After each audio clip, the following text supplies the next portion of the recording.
What happened? Start the podcast. I'll be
And we are live. What's going on, guys? This is Crater and Ron here.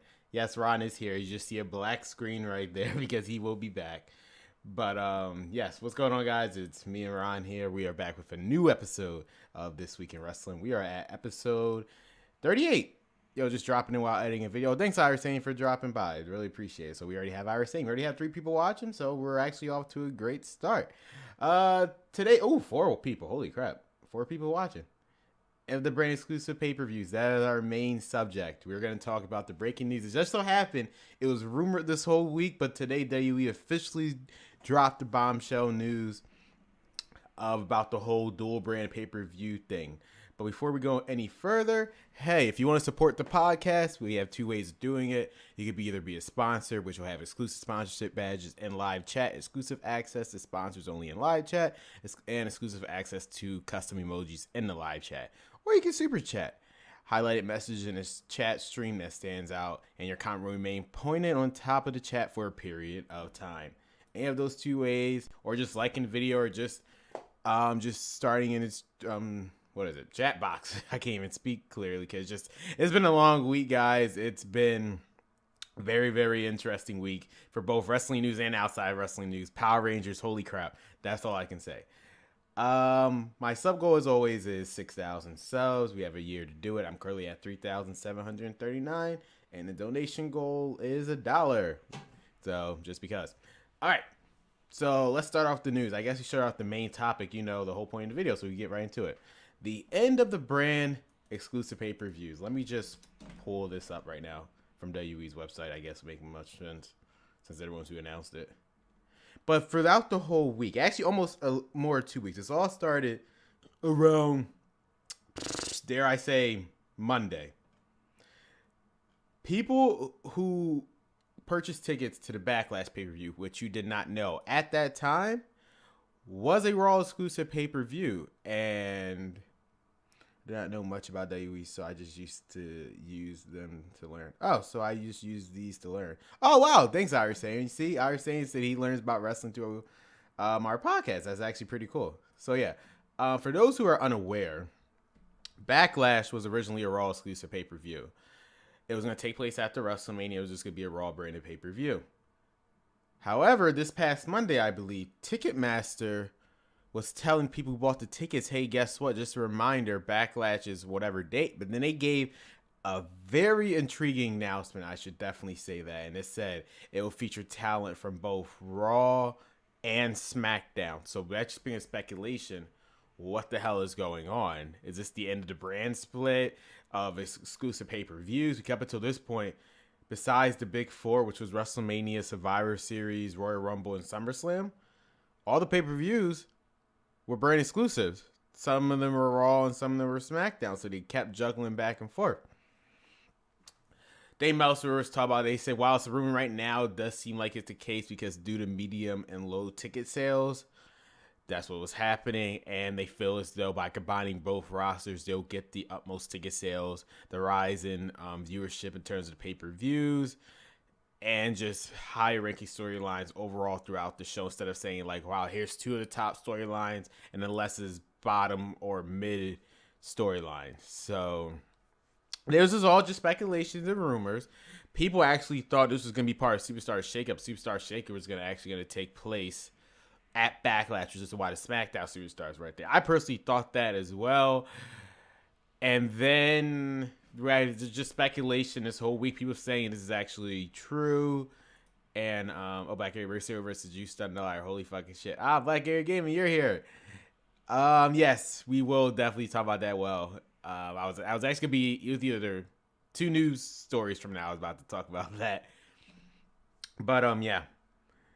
All the speculation happened, and today, February 17th, which will be marked in history, WWE officially put on their website, WWE pay-per-views just got bigger for 2018, which is actually kind of a clickbait article when you really think about it, because it's like, what do you mean it's getting bigger? We're getting actually less pay-per-views. So, this is WWE's official statement on the whole situation. After WrestleMania, you'll get the best of both brands, Raw and SmackDown Live, every month on every pay-per-view. Catch every event streaming on the award-winning WWE Network. So let's go through the official list. WrestleMania 34, which takes place in New Orleans, will be April 8th, 2018. May 6th will be Backlash, both a dual-branded pay-per-view.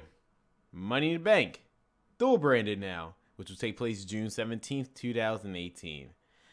WWE Extreme Rules will now be in July, and it will be at July 15th, 2018. SummerSlam, the biggest party of the summer, will be at August 19th, 2018. Oh, and Ron, you are back. What's up, Ron? Yeah, how you doing? Sorry, folks. Old people in technology.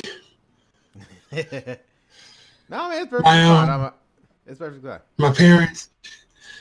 All right, so long story short, my dad's in Facebook jail. He posted something, got in trouble. For some reason, my mom thought that she was in Facebook jail as well because he shared the same computer. And my mom's hooting, and hollering, and screaming at him. What it really was that, you know, sometimes Facebook make you change your password after a certain time? Yes. Yeah, she didn't know that. So. Wow. Well, this is why I never let my mom I will make sure she never gets a Facebook. She doesn't need to be like. Look, you can do that to your mom. Yeah, my parents on the other hand. My parents on the other hand is sitting here. Yeah, no, I'm saying it because, like, what is she? She's 56 years old. She doesn't need to see the dark side of the internet, which is Facebook. Yeah. So. Or you can just take it to the light side and have her be in a whole bunch of religious stuff. Yeah, that's true. I can just put her in religious Facebook groups. That's But then you have to be careful when she starts sharing stuff you see now all the time. Anyway, how you doing, people? Well, yeah, I was just you didn't actually miss anything. I was actually just talking about the title of our video, which is sadly the end of an era, the end of the brand exclusive pay-per-views. I actually like this. I guess like my brother said perfectly. I guess I went through the 6 stages of grief because I was like, fuck WWE, they're screwing over the people who they say there's the whole point of the brand split was give people opportunities and whatnot. And they are, but here's the thing. Here's the thing that you have to realize when they start doing it, they also realize we're spending a lot of money now. I mean, I'm gonna tell you the truth. It's tiresome to sit here and wonder. Is there a pay per view this week? As a matter of fact,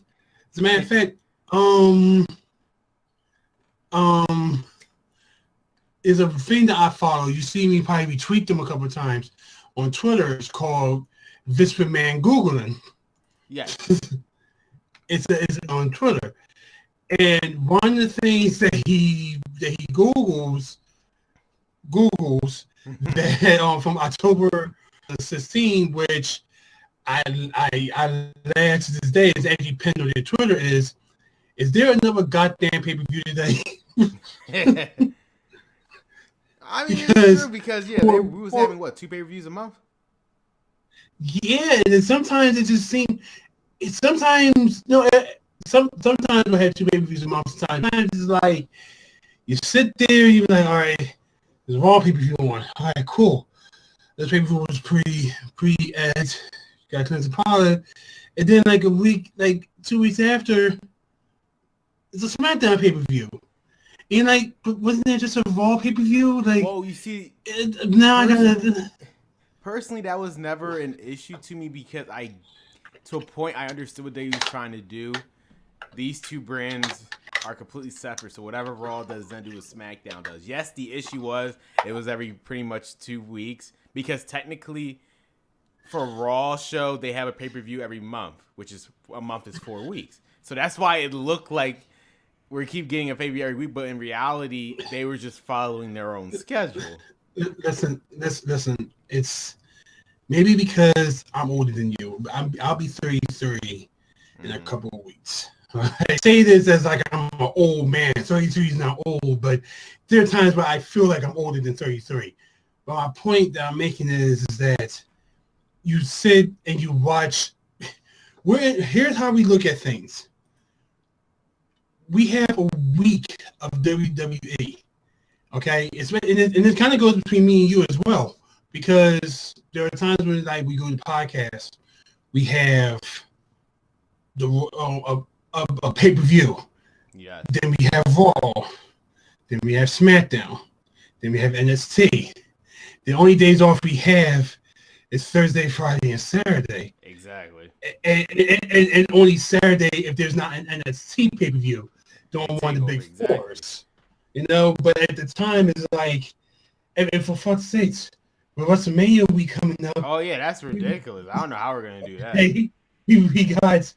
I mean, look at January. Rumble. Yeah, so here you go. You got the Raw before WrestleMania, the SmackDown before WrestleMania, the NXT before WrestleMania.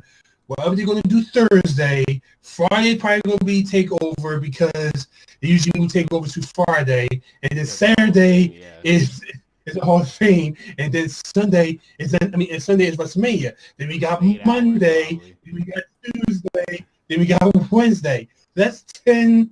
The only day that we legit have off is that week would be Thursday. Technically Thursday. That's if they don't. That'd be if they don't even do anything. It'll be Thursday. So it's like you gotta.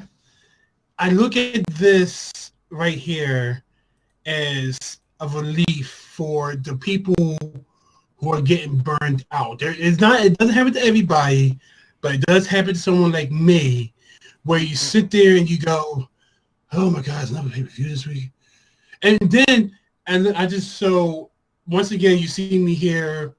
I missed last week because I wasn't feeling well. You're not going to see me next week because next week I'm going to another tournament, and then I sit here. I'm like, wait, Elimination Chamber is Sunday. I'm going to be at a tournament on Sunday. I'm going to miss Elimination Chamber. That's another thing.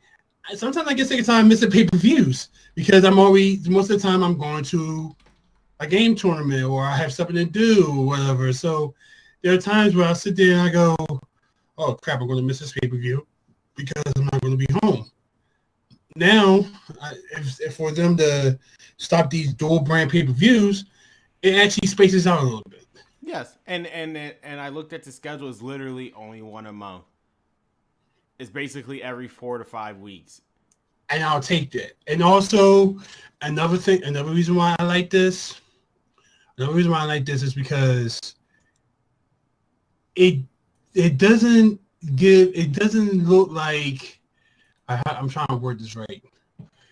The people who are on the card, okay. So you have most of the time, pay-per-views are like what 6-7 matches for the main event or whatever.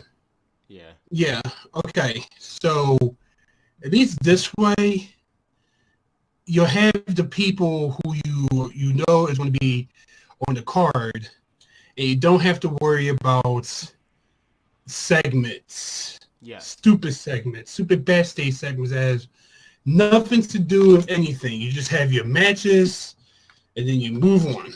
Well, that's kind of like, the whole point. Yeah, that's kind of the whole point. It's like the pay-per-view, which you're paying to view, is supposed to be a showcase of the best stories of that past month. Yeah, the thing that's grabbing your thing or grabbing your attention. Exactly. Now there, I did see. Now I have to really think about it. This could be a positive in actually terms of the show itself, because obviously with both shows being on the same pay-per-view, some championships won't be on the show. So, and that might be perfectly fine in my opinion, because and another thing that I've realized too, and just to put this out there, money. Yes. Because as most people have already known by now, we don't have fireworks anymore. We don't have the pyro, you know. Which is why Goldberg that's why you think Goldberg never came back. But no, it's like we don't have the pyro and stuff like that. It's really weird when you see Brock Lesnar. When you see Brock Lesnar, yeah, like a psychopath, and he's not even doing anything. And everything. You know, I think the last official pyro that they used, it's like we had one more. I think I remember. It's like the last one that I used. The last one that they had, we just had one more in our thing. Who can we use it for? I think they used it for Nakamura. I think you're right, too. Because Nakamura, I hate to go on a tangent, but Nakamura had, by the way, I also like to point out, and I had this problem with doing this, but I like to also point out, this is how you can tell when Creator over here does a podcast and when I jump on your podcast. I've seen your thing came up on my YouTube, like last week. Mm-hmm. It was an hour and like 40-something minutes. Yeah. When I did the podcast, we went for like 3.5 hours. I apologize. See, but the thing is, I have no problem with that because the whole point is supposed to be a discussion. Me being an hour, I'm essentially just talking to myself. Which, I mean, well, I guess it goes to show I can sum up a whole week of wrestling in an hour and a half. So there you go. If I had to explain it to somebody. But for us, it's actually a discussion. So that actually makes sense if it's double the time. And I'm just sitting here like, well, that just shows that I talk too much. But no, what I was saying is that, like I was going back to my point, maybe this is a better way for them to save money, because if you haven't noticed, they have the production value as far as the different ring effects and something. For fuck's sakes, Kane doesn't have the flame anymore. How do you have Kane without his pyro? You know, you have a sound effect of fire. I mean, at the end of the day, does it really take away from the wrestling? No, and I think that's how WWE. No, it doesn't. But I think that's how WWE is looking at that, though. So it's like but it's like with WWE. Okay, this was like any other organization. Sure, you can make that point. You can make that point. But this is WWE. WWE is at least, I would say, 50% theatrics. Yes. Okay, with like, I would say about 20% wrestling. It's like out of 100%, there's only like 20% of wrestling, but the rest of it is theatrics and Well, acting NXT is the and all opposite, this other. though. Oh yeah, NXT is the opposite, but we know who runs that. This is Well, yeah, Vince of versus course. Hunter.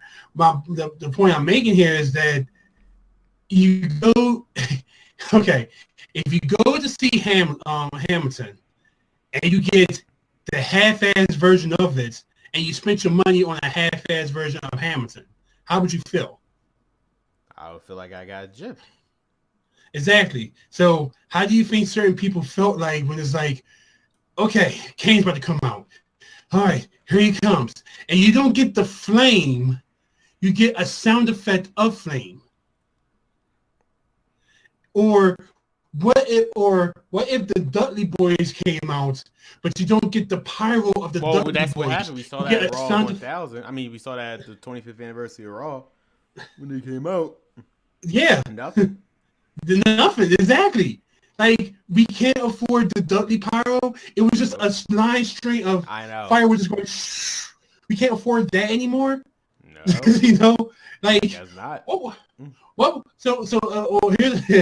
I'm gonna ask you a deep question since you're a fan of the Undertaker.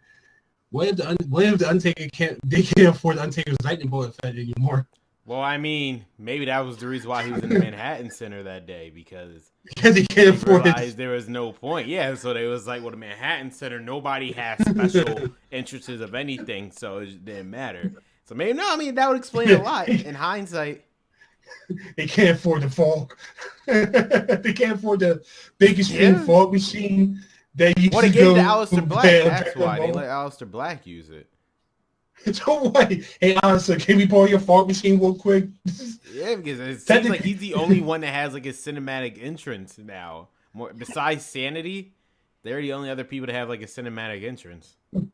Aleister. technically that fog machine probably was. Technically, that fog machine probably was the Undertaker's. It He probably probably still was. had probably had the Undertaker's name still on there. They just let him use it for the Because the time being. Undertaker's not here. But my point is that you go to a WWE event, you're expecting the big fear actress of WWE, and you're getting half-assed and stuff like that. So with you're looking at them cutting down pay-per-views in a sense. What going back to what we was talking about, we're saving money now, or they're saving money now by slashing down some of the some of the pay-per-views, so they don't have to sit there and spend money.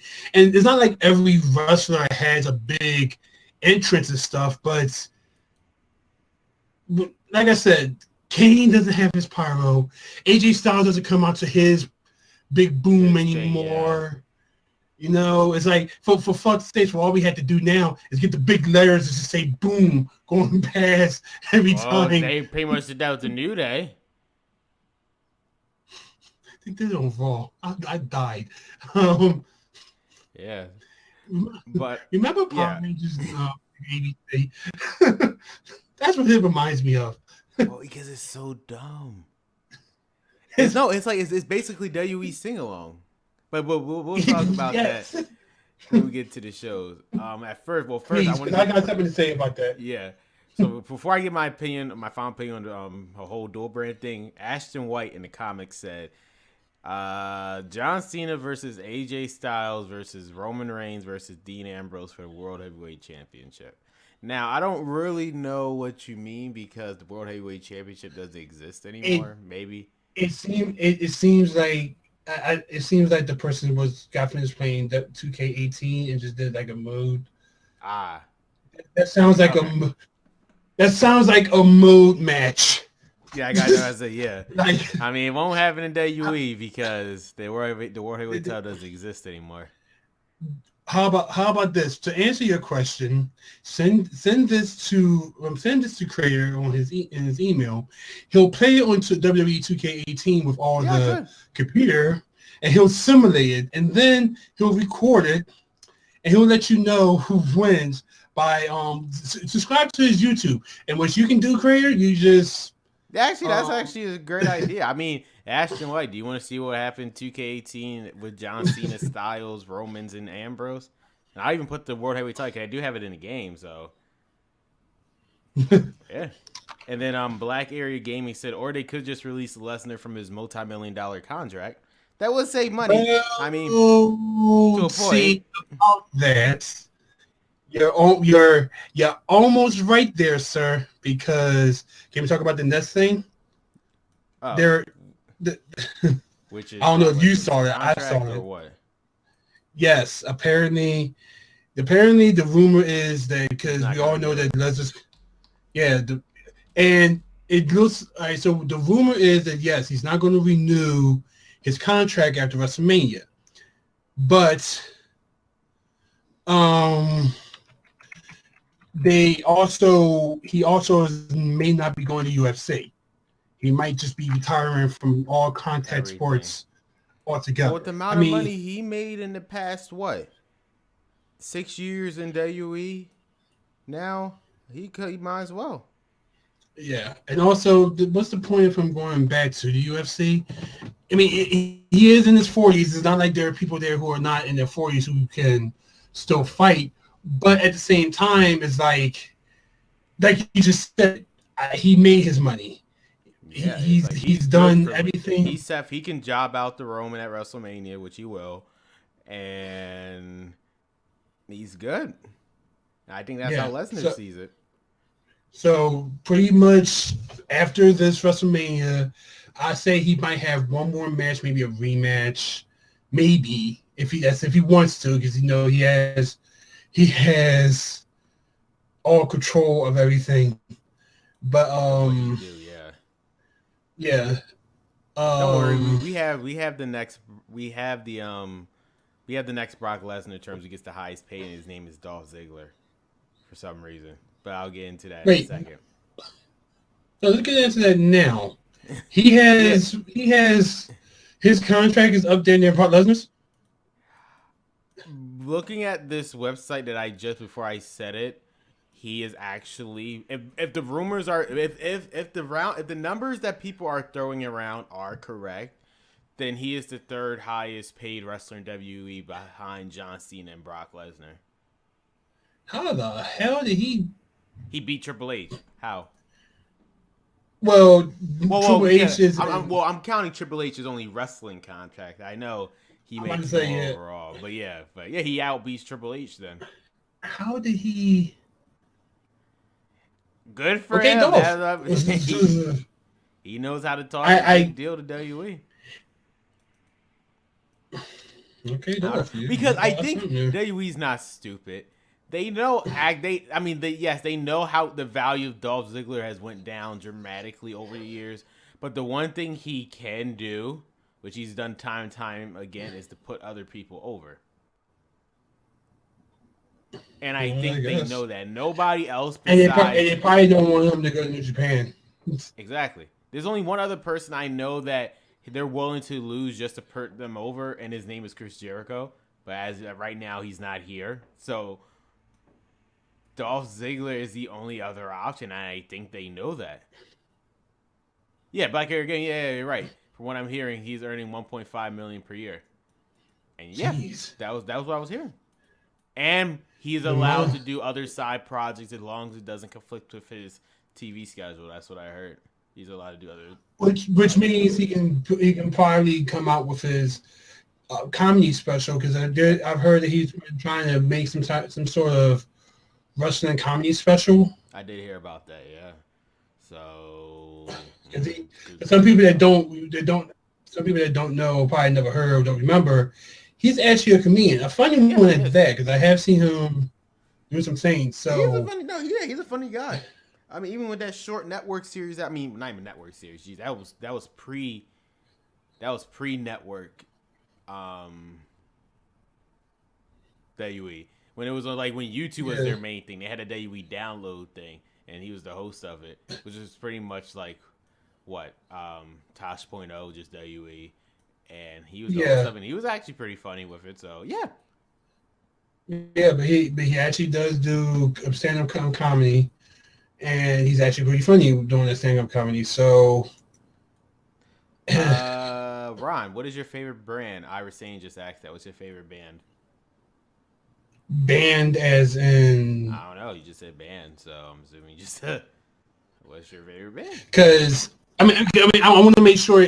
Because band You probably saw some of my things before. I do listen to a lot of thrash metal. And I listen to a lot of J metal, like Japanese metal. But as far as thrash, I would say my top is Anthrax. I am a big Anthrax fan. Slayer will be one of my other ones. And I've been getting to a lot of the old school thrash metal, some of the newer stuff like just to name some of the few, Warbringer. That's one of my favorite bands at the moment. Hair Rats, that's actually not a new band, it's like an old band, but it was since I've got Google Music, I've been listening to a lot of them more, just downloading stuff and everything. Mastodon, I do like Mastodon. I have a Mastodon poster over there next to me. So I can sit here. Oh, as far as my J metal, I like Duran Gray. It's a Japanese heavy metal band. That's one of my favorites. Metronome the Hormone. You might have heard of them if you watched the Death Note anime, or they done the intro, the second intro, and the ending. I do remember outro. That, yes. Yeah, and, they're one of my favorites. The Gazette. There's another Japanese metal band that I like. So I mean, I can sit here and go through all of them. I have my Google Play Music up. I can tell you, I have a total of 2,448 albums on my library. So for me to sit here and to go, I like Motorhead, or I like Morbid Angel, I like Doyle, which is like the Misfits, like Offspring of the Misfits. You know, I like Red Fame, Merciful Fate, Slipknot, Alter Bridge, Sepultura, old Sepultura, not new Sepultura. Yes, they suck ass. But I have a whole shitload. And then I also listen to a lot of old school rap as well. So I listen to like A Tribe Called Quest, Wu-Tang, a lot of NWA, Dr. Dre, Snoop Dogg, stuff like that. And then listen to drum and bass. So I listen to a lot of music. So I can't necessarily pin down who I like. It has to be like how I feel like on this day, or what I feel like listening to. That's the answer I'm gonna go with. But if it has to be my favorite band, I will probably have to say probably Anthrax. The Joey Bella era of Anthrax too. So. And as for me, if I had to pick one, it would be Fall Out Boy. But I like 3 Days Grace, Rise Against. I'm drawing. 3 Days Grace though. Panic at the Disco. Yeah, 3 Days. What's 3 Days Grace? I'm gonna say no. You know they have a new lead singer. They do. No, they have a new lead singer. Oh, you didn't know that? Yeah, no. I stopped following them a long time. I mean, I still like the music. I just stopped like following what they do a long time ago. Adam left like 2015. It's not. Yeah, it's.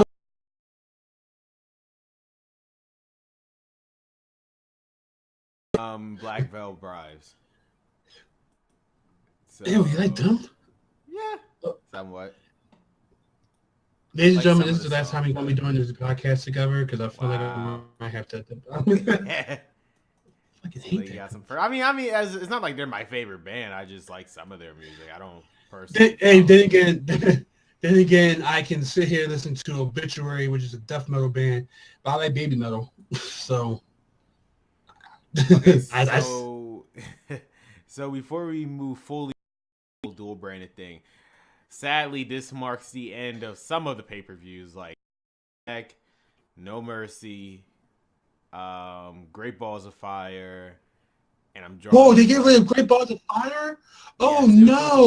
Yearly. I know Mike Cole said the first annual Great Balls of Fire. Fucking liar. What are we ever going to do without Great Balls of Fire? It was such actually, that Great Balls of Fire was actually pretty decent pay-per-view last year. It was. It was just the name. To be honest, I know. I mean, I'm not gonna lie. Yeah. I mean, I know I was being sarcastic about it, but I'm gonna be fair. Yeah, Great Balls of Fire was actually decent. I mean, we almost saw a live murder. Yeah, as a matter of fine. As a matter of fact, joking about it, you know, it is kind of a shame that we're actually going to miss Great Balls of Fire because it was the one time it hadn't happened all last year. It hasn't happened, but it was one time where the Raw pay-per-view was actually better than a SmackDown pay-per-view.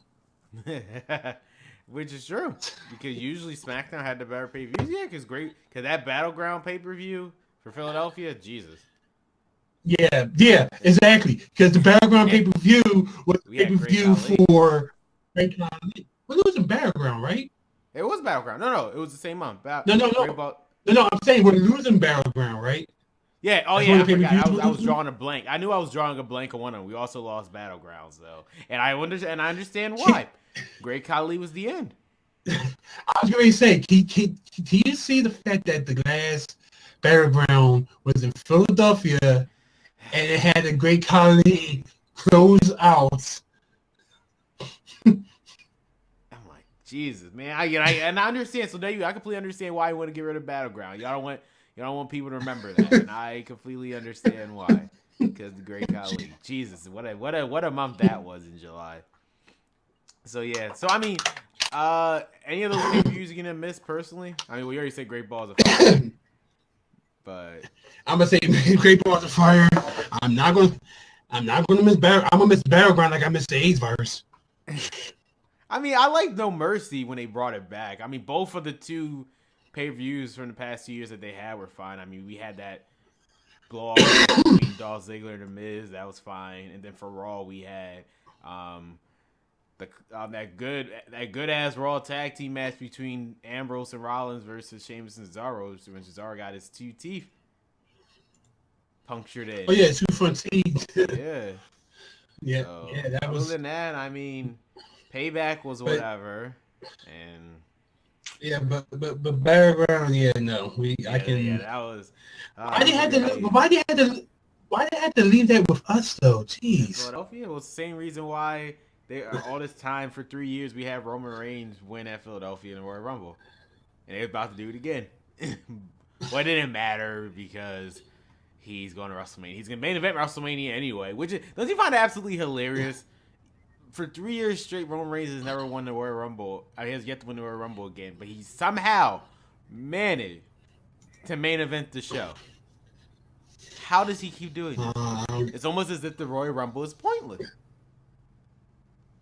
Don't say that. It's never pointless.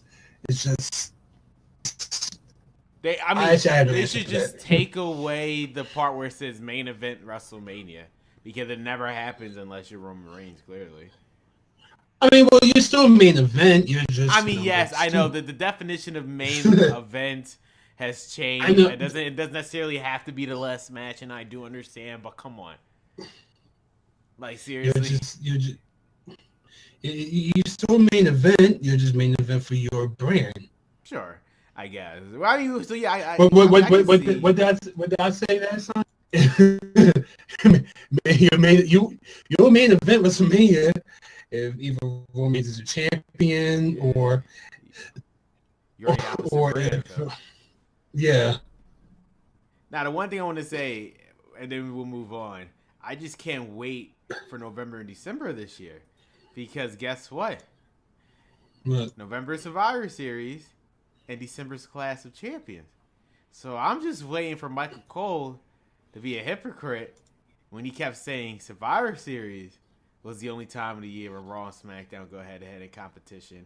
But now we have a pay-per-view called Clash of Champions, and now legit the Raw and SmackDown champions could go each other because almost as if that was the whole point of the fucking pay-per-view to begin with, called Clash of Champions. Well, which is going to be Michael Cole. Let's be fair.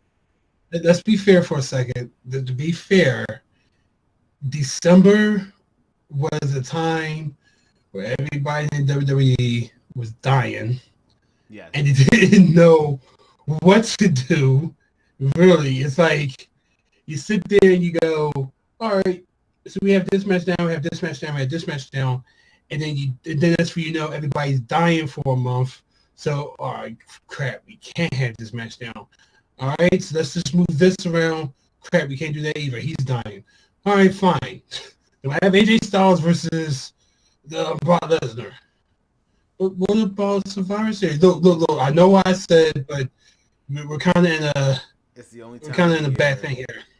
when Raw and SmackDown go head to head in direct competition. I wonder which one that will stand for. Will it It's, stand for Survivor it's Series, or except will it when stand for someone Clash is dying Champions? of meningitis.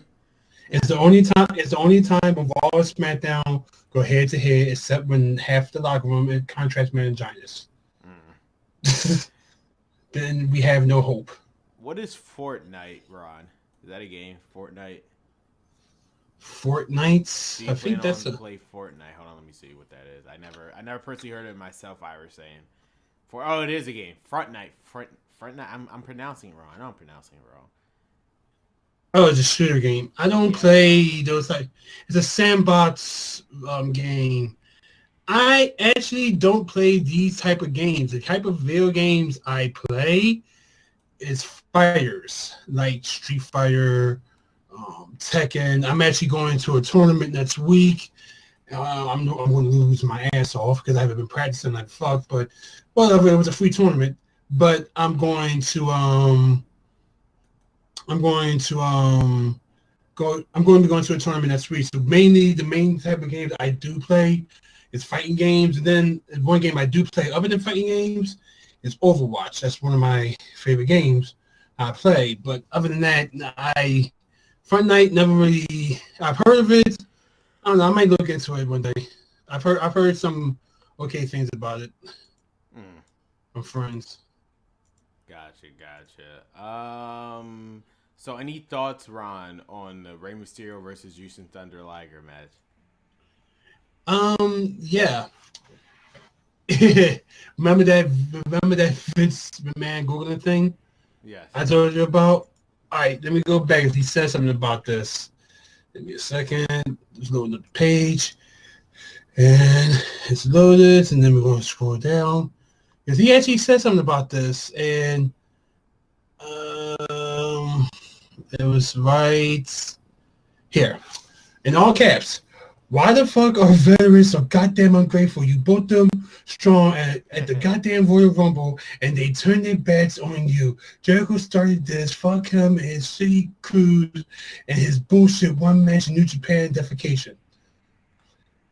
Now, that's not how I feel. That's not how I feel, but I am surprised that, well, Rey Mysterio, I always thought that Rey Mysterio had bad knees. I always thought so that. too. But That's one reason why WWE released him. I mean, they let him sit out his contract. Cause I guess they thought like he was kind of like injury prone. That's what I because for a while he was being injured. Like there was a couple of times he was injured during one of the matches there.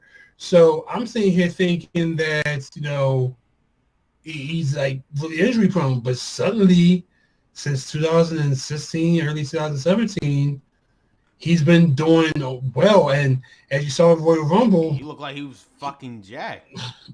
Like he looked like he. No, it's like he borrowed Jinder Mahal's stuff. No. He had the pimples. True. I'm just saying. It's like he just looked like he was. I know what you mean, but like no, he didn't. He didn't have the pimples. That's it. Yeah, that's the only thing you're missing is the pimples and the puffy nipples or whatever. Anyway, my point is he didn't he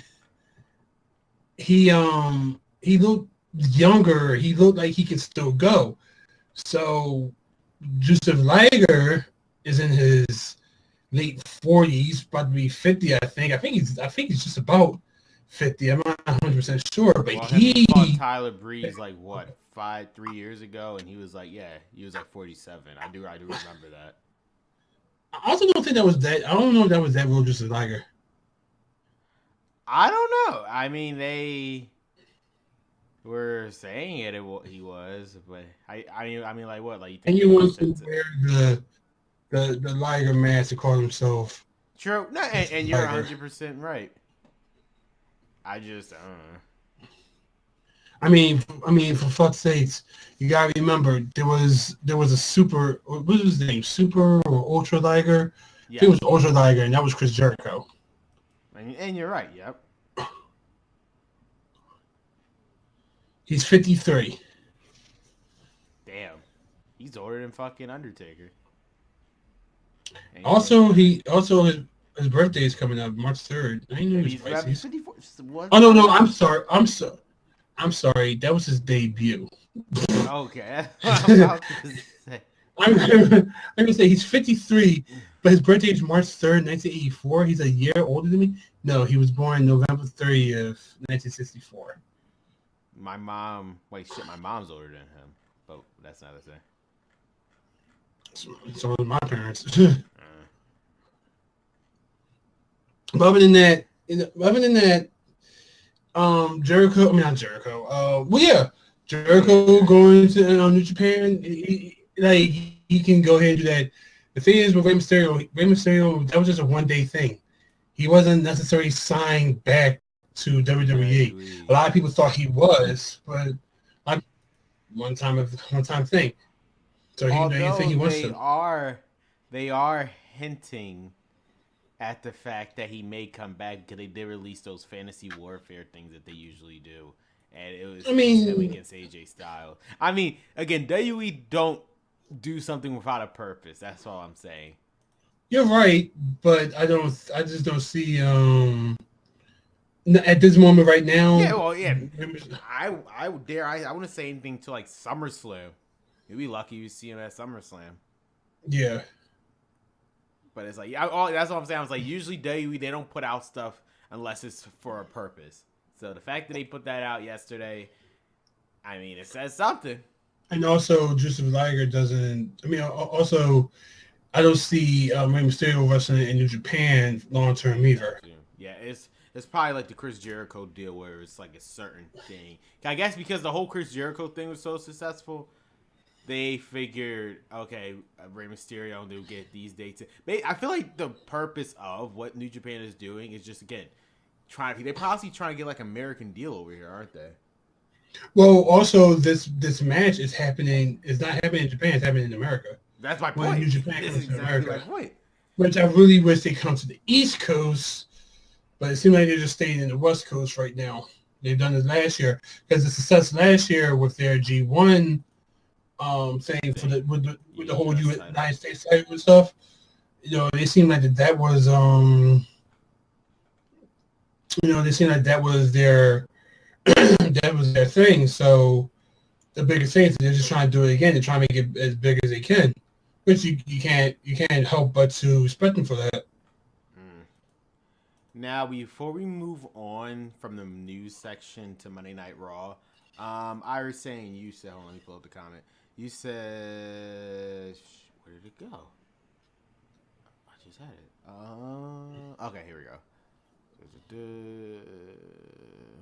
You said, do you have plans playing in Dead Rising 3? So, the games I'm like rotating around on my channel right now is South Park: The Fractured Butthole, Blue Dragon, Xenoverse 2, and Yu-Gi-Oh! Legacy of Duelist. However, the next two videos that you're going to see on my channel besides this one is actually something brand new that I haven't put on my channel yet. So you'll see what I'm talking about when that happens. AKA, he's playing Dead Rising 3. Just stay tuned. Oh, Jesus Christ. And I was just saying, and also I'm working on a side project, but that's neither here nor there. But yeah, any other news that I'm not aware of, Ron, before we move on to Raw? Did you talk about Respawn? Oh shit. Thank you. Oh. Well, there you go. Oh. Just how we forgot him, the WWE forgot him. Yeah. So WWE and Respawn, as of what was that, Wednesday, I believe?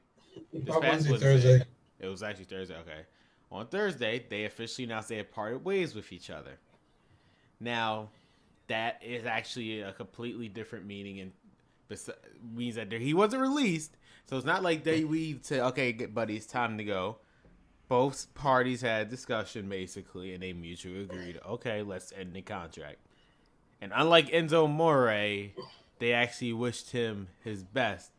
In his right. So unlike Enzo Amore. Because Enzo Amore, they were just like, they fired. fucking Crispin Wild him. He's fired. He doesn't exist. No, if you look on the website, he doesn't exist. For God's sake, CM Punk exists on the website. There's no trace of Enzo. We live in a world where CM Punk still exists in the WWE universe, but Enzo doesn't. Yeah, that's how how much they were pissed at him. Like, let's look at it like this: CM Punk is trying to sue them for all the trouble that they had to go through with CM Punk, and all the headaches and stuff that CM Punk caused them for the past 2 years. It's been longer than 2 years, but still, and having the fans still chant his goddamn name, and stuff like that. But he's still in the WWE universe lore. And Enzo is just like, what's the Enzo? Yeah, what the hell is Enzo? That's how we know. Because it was just, again, bad timing. The 25th anniversary of Monday Night Raw, we hear about rape allegations, because that was the last thing that we wanted to hear. Well, all right. There's another thing that I've said too about him, and my whole thing with him is that I feel like they was legit at his wit end with him. He was on borrowed time from the beginning. That the cruiserweight division was pretty much his opportunity to redeem himself, and for the most part, he did, except for this last incident. Yeah, but yeah, like they were just waiting for the moment. Like, dude, you're done. Yeah, and they had no problem pulling that trigger. But yeah, Rich Swann. I mean, this is me personally. I personally think Triple H was kind of involved in this decision. Because not because of what you think. I wasn't gonna say about the whole assault thing. I don't think it's nothing to do with it. I feel like Triple H just believes his direction 205 Live, Rich Swann, he's not included in it. So here's how I look at it. The moment, okay, so yeah, they were pretty pissed at Rich Swann, even though the charges have been dropped. They were pretty pissed at him. But when the whole Enzo thing came out, it's like, don't worry, you're good. Okay, we're way pissed at him. But but at the same time, it's like it's really hard to put a man who did what he did back on TV. Okay, like when it comes down to it, for what he did, even if the charges were dropped, he still did it. I know, because basically, even if the charges were dropped, my brother pointing this out, just because charges were dropped, doesn't mean he didn't do it. They just didn't have enough evidence to officially prove that he did it. Oh no! They had the evidence. His girlfriend, or because his wife didn't want to testify, right? Yeah, his wife didn't want to testify, and sometimes it was in one of those moments of when the person doesn't want to testify, that's the only person that's involved in this case. Which in this case it was. Yeah, then there's nothing else they can do. So they had to drop it. But even then, it's like we have nothing to do. Like, we have nothing for you. Even in this cruiserweight thing, it's like there's no way we can just ease you back on TV. So, and you're right. It would be the same situation with Enzo if the God's way, if Enzo Amore were to ever, if it comes out to say this was okay, none of this actually happened, because as far as we know, we still don't know anything. If none of this didn't happen, how can we possibly put you back on TV? Yeah, it's like there's literally nothing that you can do for him. So, with that said, with that said, it's just like,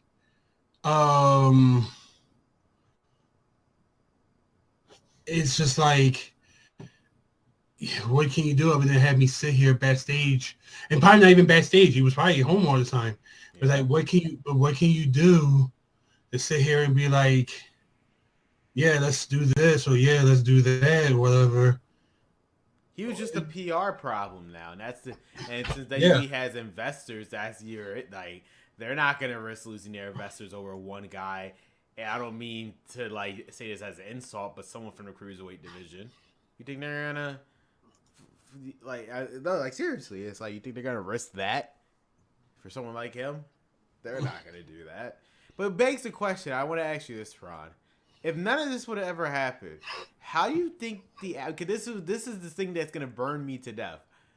What do you think the outcome would have been between Rich Swann versus Drew Gulak? Because that was the original match to determine the new number one contender. Who do you think would have? I don't even. I'm sorry. First off, I saw something that kind of made me laugh. So random laughing. Number one. Number two. To answer your question, I actually really don't know. I mean. To be honest, I had Cedric winning, and then I had him dropping the belt to Drew Gulak sometime down the line. That's how I had it. True. Okay, this whole... But now we will never know. I know. We will never know. Yeah, now we never know. Story.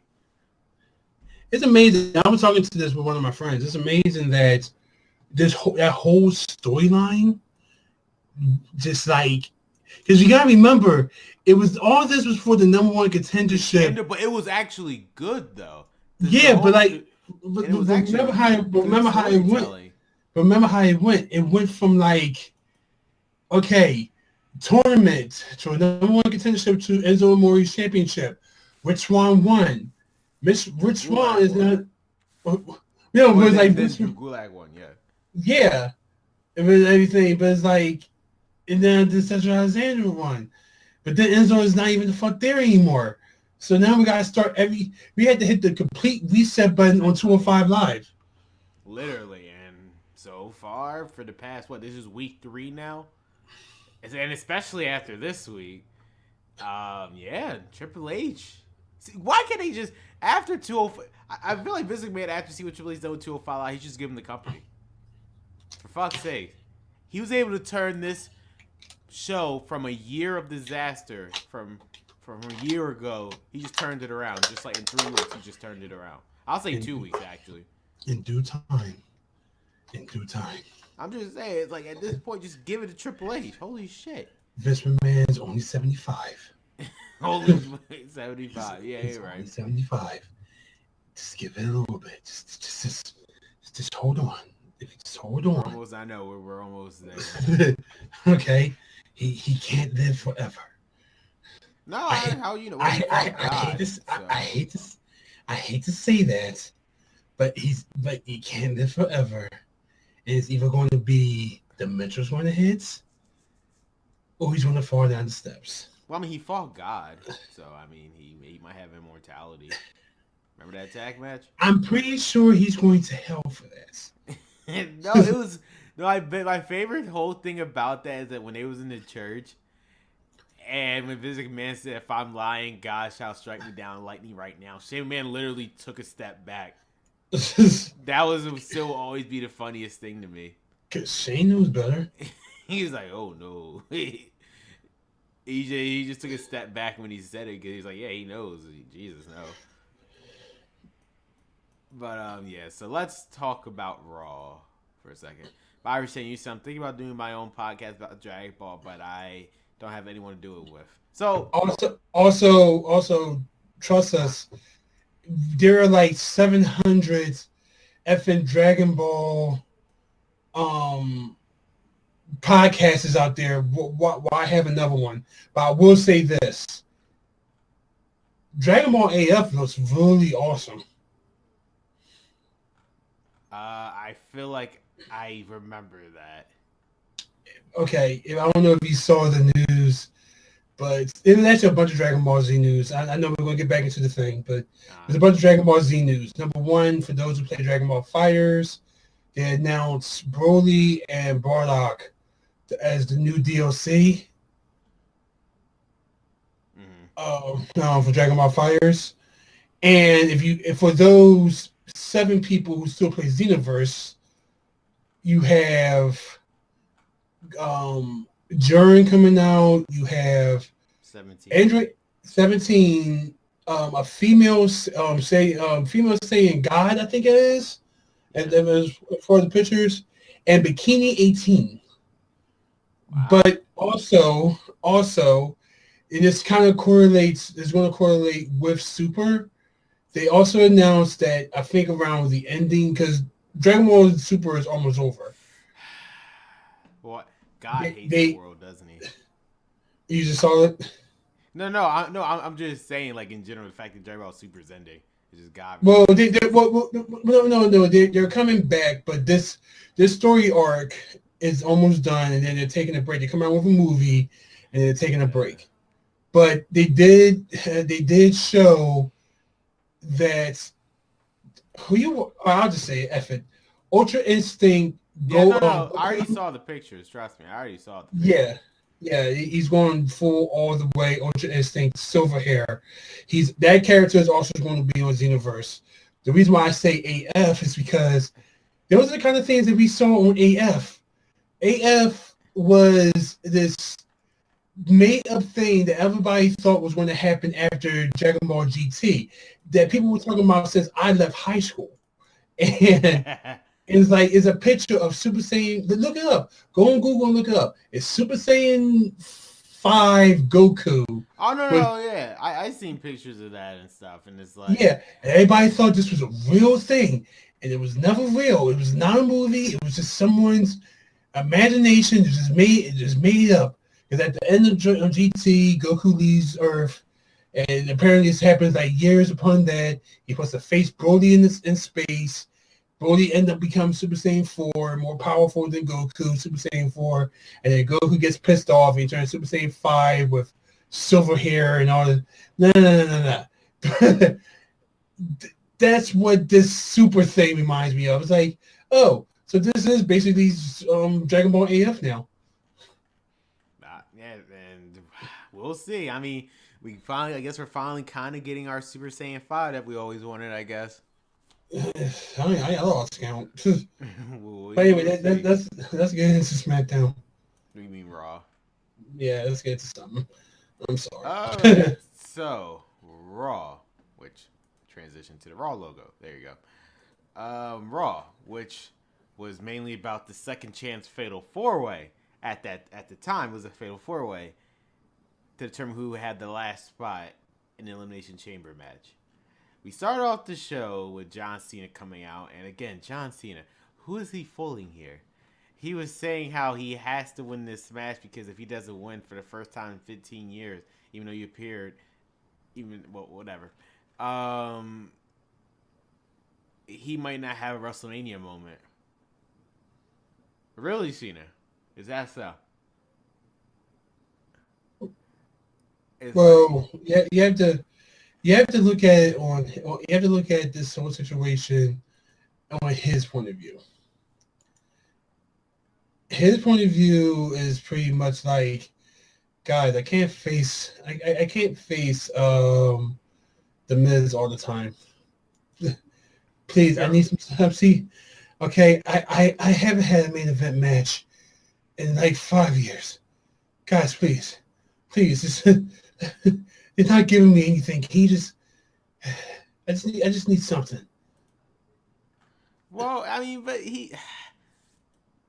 it's just my whole thing. I just don't understand why WWE, out of all people, are trying to convince us that Cena's not going to be at WrestleMania. For God's sakes, he was injured and he still showed up at By the WrestleMania way, 32. I like to point that out too. How what's his face comes out of nowhere and says he's been in every WrestleMania and stuff. I'm like, I'm pretty sure he hasn't. I'm pretty sure there's a couple of WrestleManias where he was injured. Yeah, and Michael Cole. Was it Michael or was it Corey? I think it was Michael that said it. Michael's usually the guy that has to be told to hop on people's dicks all the time. So, but like you sit here, he's talking about he's been in every WrestleMania for this long. Like he was injured one year. I mean, sure, he showed up. showed up. He did That's my point, and it's like Cena. So that's my whole thing about it is just like you're convincing us that Cena's not going to appear, but you proven to us that even through injury, and when someone's usually injured, they never show up at all until they're fully healed back on TV. This piece of garbage managed to show up on the grandest stage of them all. Also, I like to point out this particular moment that he is a free agent. Yes, I guess. Which means, okay, I didn't make the main event on Raw's briefing. What how Smackdown is doing? Hey, AJ. I know he could just jump into that. For what it's worth, however, I still want to point out, for what it's worth, John Cena, if you look on WWE's website for Fastlane, he's being advertised for it for some reason. I know that, and that's the reason why I bring that up. That he's in this elimination chamber. That's the reason why I bring that up, because for some reason I see him not winning an elimination chamber, and he goes, "All right, well, time for that fatal six way." Since I can't be in Raw's main event, let's see what SmackDown's doing. Dum. Hey guys, hey Nakamura, I heard you got a pay-per-view of WrestleMania match. Mind if I join you? You still owe me from dropping me on my neck yet. And it's gonna, so there's Nakamura's match. Oh my god. I think I realized the match for Fastlane. It's gonna be Nakamura versus John Cena. Whoever wins faces AJ at WrestleMania. Whoever wins faces the WWE champion at WrestleMania. Write that down. Remember it, because if you do call it, that's going to be funny. I think no, because in hindsight, I find it strange. Because usually, again, WWE, I always love to point this out. They always update their website every day. With the whole dual branded thing and whatnot, now we know that all the pay-per-views are dual branded and whatever. Well, I'm trying to find it. Fastlane, where are you? Okay, Fastlane, boom. Okay. With the whole dual branding thing, now we know it's official after WrestleMania. I just find it kind of convenient of WWE to still have John Cena as the second. Not only is he advertised for Fastlane, he's the second superstar advertised at Fastlane after AJ Styles. Did you find that a little convenient? No.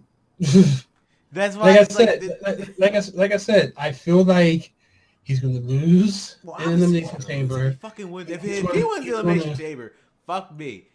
It's like he's going to sit there. He's going to realize, well, I have nothing to do at Raw anymore. Let's see what happens over in SmackDown. And then he goes to SmackDown and he tries to interfere in that. So you heard it here first from This Week in Wrestling podcast, guys. We predict, both of us predict that when John Cena loses the Elimination Chamber at Fastlane, it's gonna be him versus Nakamura. I find it weird how Nakamura doesn't have an opponent yet, even if it's just a regular one-off match. Also, the thing is that Nakamura needs some sort of competition, because exactly. the past couple of weeks he hasn't done anything.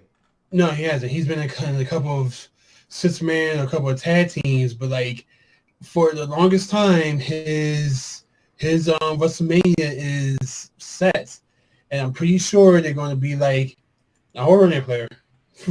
Now hold on a minute there. What, Teddy Long's going to come in? I wish, hopefully Teddy Long's coming out for this announcement too. That'll be epic. You know, it makes zero sense. It would just be hilarious. Now, according to Vince McMahon, this main event looks way yellow than it should be. Wow, that would be racist of me. So that's why at Fastlane you're gonna have to face John Cena, and whoever wins will main event WrestleMania with the WWE champion. You know what? In hindsight, I think that's exactly what's gonna happen, which explains why Cena is still advertised Fastlane. They're using him. They just haven't said not a word about that because they know they had to get through this Elimination Chamber pay-per-view. So once they after this Sunday's not this Sunday, after next Sunday's Elimination Chamber view, that SmackDown, John Cena's gonna be on it. Yeah, it's gonna be right? It was like, are you fucking serious? He has no brand loyalty. Jesus Christ. He was part of the Team Smackdown. Has no brand loyalty. What's the brand loyalty when you're John Cena? I know he just jumps shit, but yeah. So, but he was talking about how he might not have he might not wrestle WrestleMania. Miz came out. He was saying, well, whatever, and he brought up the fact that yes, he did beat him at WrestleMania in the main event before. Jesus Christ, what was with Kurt Angle this week? Kurt Angle was shooting on the crowd during Jason Jordan thing. Well, you gotta admit that. Well, we'll get to that because I do want to talk about that too. But basically, Kurt Angle, he came out and said, so tonight is going to be John Cena versus The Miz. Whoever loses, they must enter the men's elimination chamber match first. This made also, no sense. We're also forgetting that when Cena made this match, he came up with the idea of the match, and Miz at first was just kind of dancing around it, but then the Miz Raj attacked Cena, and then he accepted it and tried to get a referee to come down so you just count 1, 2, 3, and then that'll be the end of the match. Exactly, yeah, and before Angle came out. Yo, that's super. And also, the Super AA was pretty It's OP. No, I'm saying it's OP. Even in the video game, it replicates it. Every time Cena has done that in my universe mode, nobody never kicks out of it.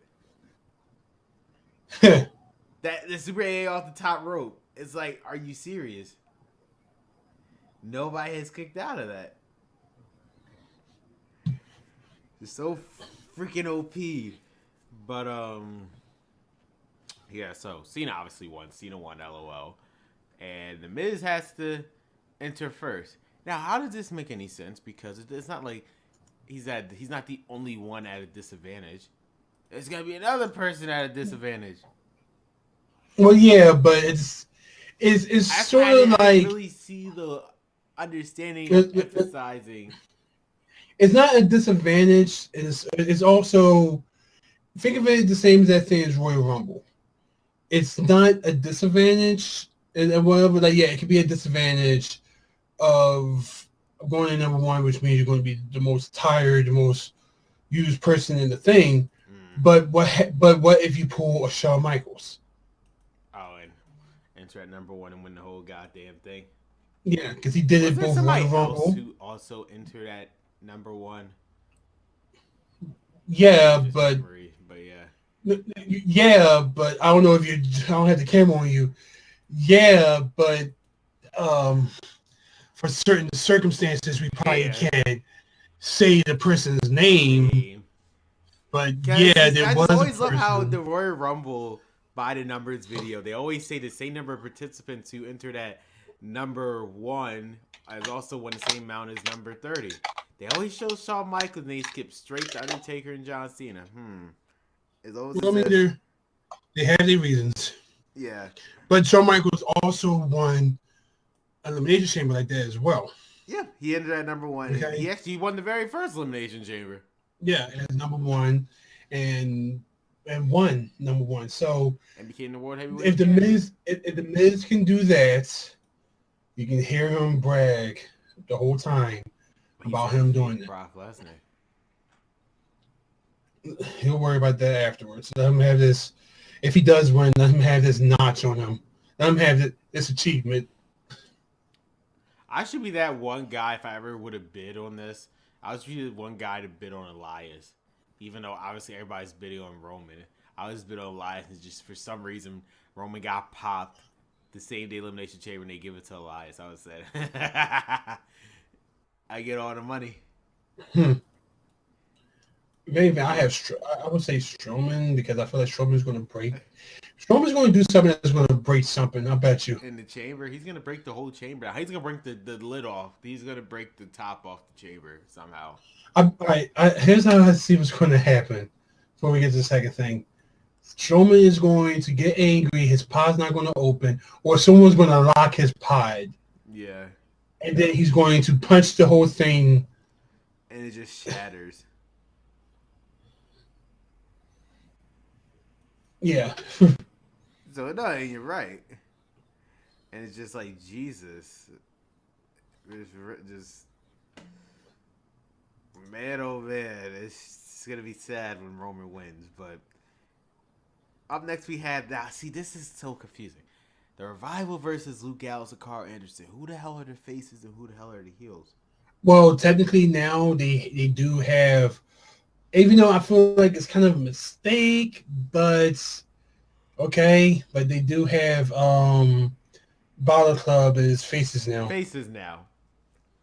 You know, it was clearly never the case. I feel like I feel like this Jason Jordan thing has done more damage than anything because if you remember when they fought the Balor Club, it was obvious that the Balor Club were kind of the heels. Yeah, they kind of started off somewhat in the heel Thing, but I guess Jason Jordan was like really a focus point in all their story. Like this shows that Jason Jordan was really they actually had a lot of plans for this saying on him. guy. So much so that now they have to change how everybody's booked because Jason Jordan's not here. Damn. But yeah, they fought Luke Gallows and Carl Anderson. It was a rematch from last week. The only difference is Anderson is teamed up with Gallows instead of Anderson teamed up with Balor.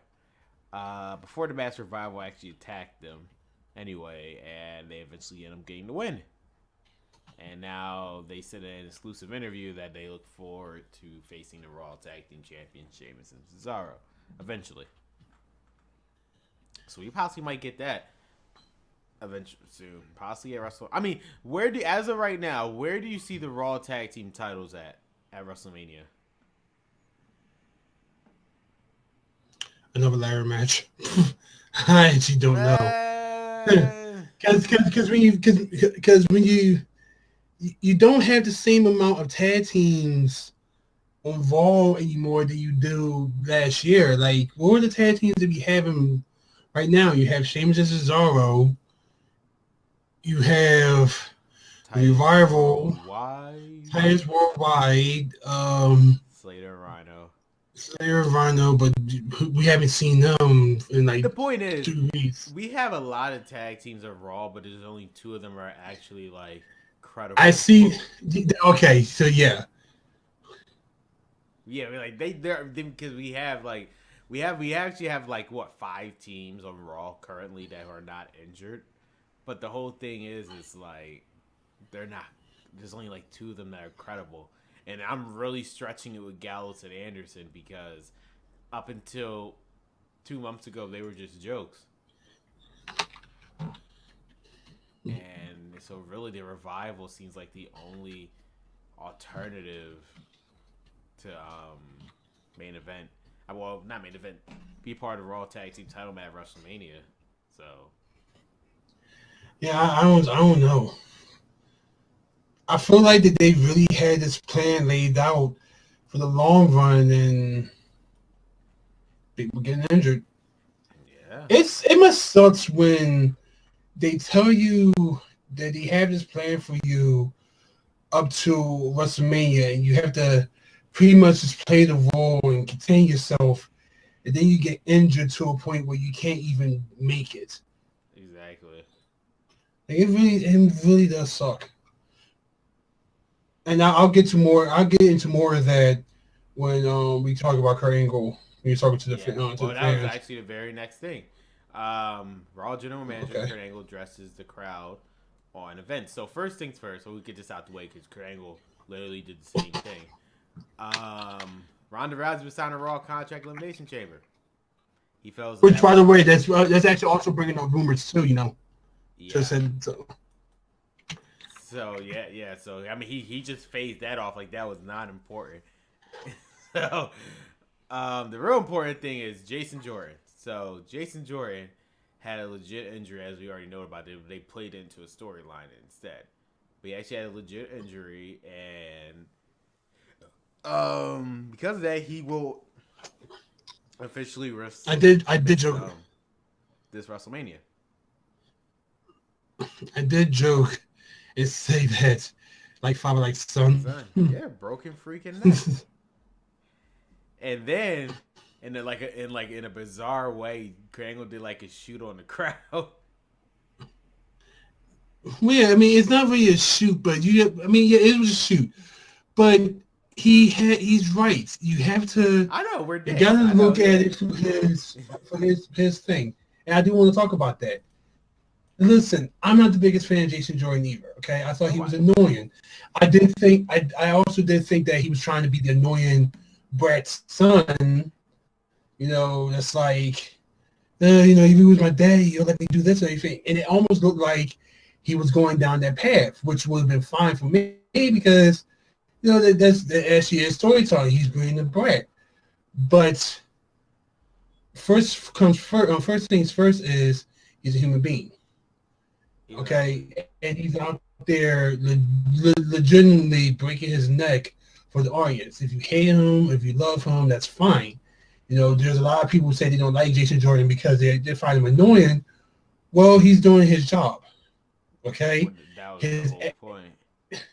Yeah, his whole acting thing is the fact of I'm going to be annoying to you to a point where you're going to have to boo me.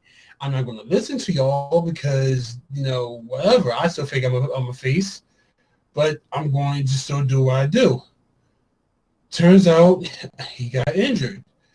And this is not just a regular, leg injury, arm injury where, okay, surgery and everything, you be on the sling, you be in the cast, you take a couple of days to, a couple of months to heal, then you do some exercise, and then you be right back out there. No, this is a neck injury. And the one thing that WWE has been doing for the past 5 years, maybe a little bit more, they've been a lot more careful with head injuries and concussions and neck injuries. You already see now Paige is not wrestling anymore. Okay, this is a second neck injury that she had, and they're not doing a strike three. All right, you got past one neck injury, that's fine. You have another one, then we're going to pull the plug with you. Okay, this is Jason Jordan's first neck injury. He'll take some time to heal, and he'll be back. If he gets another neck injury, that's his career. Yeah. Okay, that's his WWE career.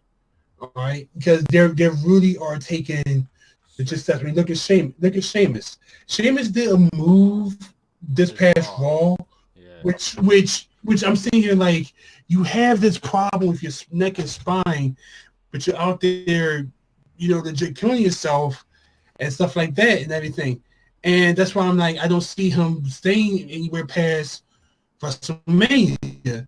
But like I said, you can't sit here and cheer for someone to be like, due to an injury with his neck, that he is not going to be able to wrestle at WrestleMania. You can't really cheer that. Another reason why Kurt Angle got on him for this, because he had a neck injury. Exactly. And he takes that seriously. It's like, come on, y'all. I had an injured neck. Neck injuries are not funny. I hurt my neck when I was younger, doing something stupid, trying to do a backflip and not making it, But my thing is that like excuse me, but it's like you can't necessarily sit there and cheer for a person because he's injured to a point where he can't wrestle. So I see where he's coming with that. And what's sad is that I feel like WrestleMania is going to be his swan song, which I guess which would explain the reason why they regave them the titles in the first place, since they know Sheamus' time is pretty much done. And it's like they're going to say, all right, we'll give you the titles WrestleMania, you'll drop them to the next team. So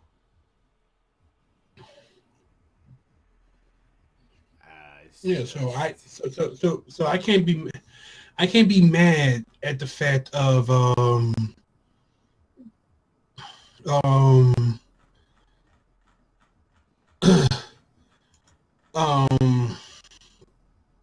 you can't be mad at him for saying what he had to say.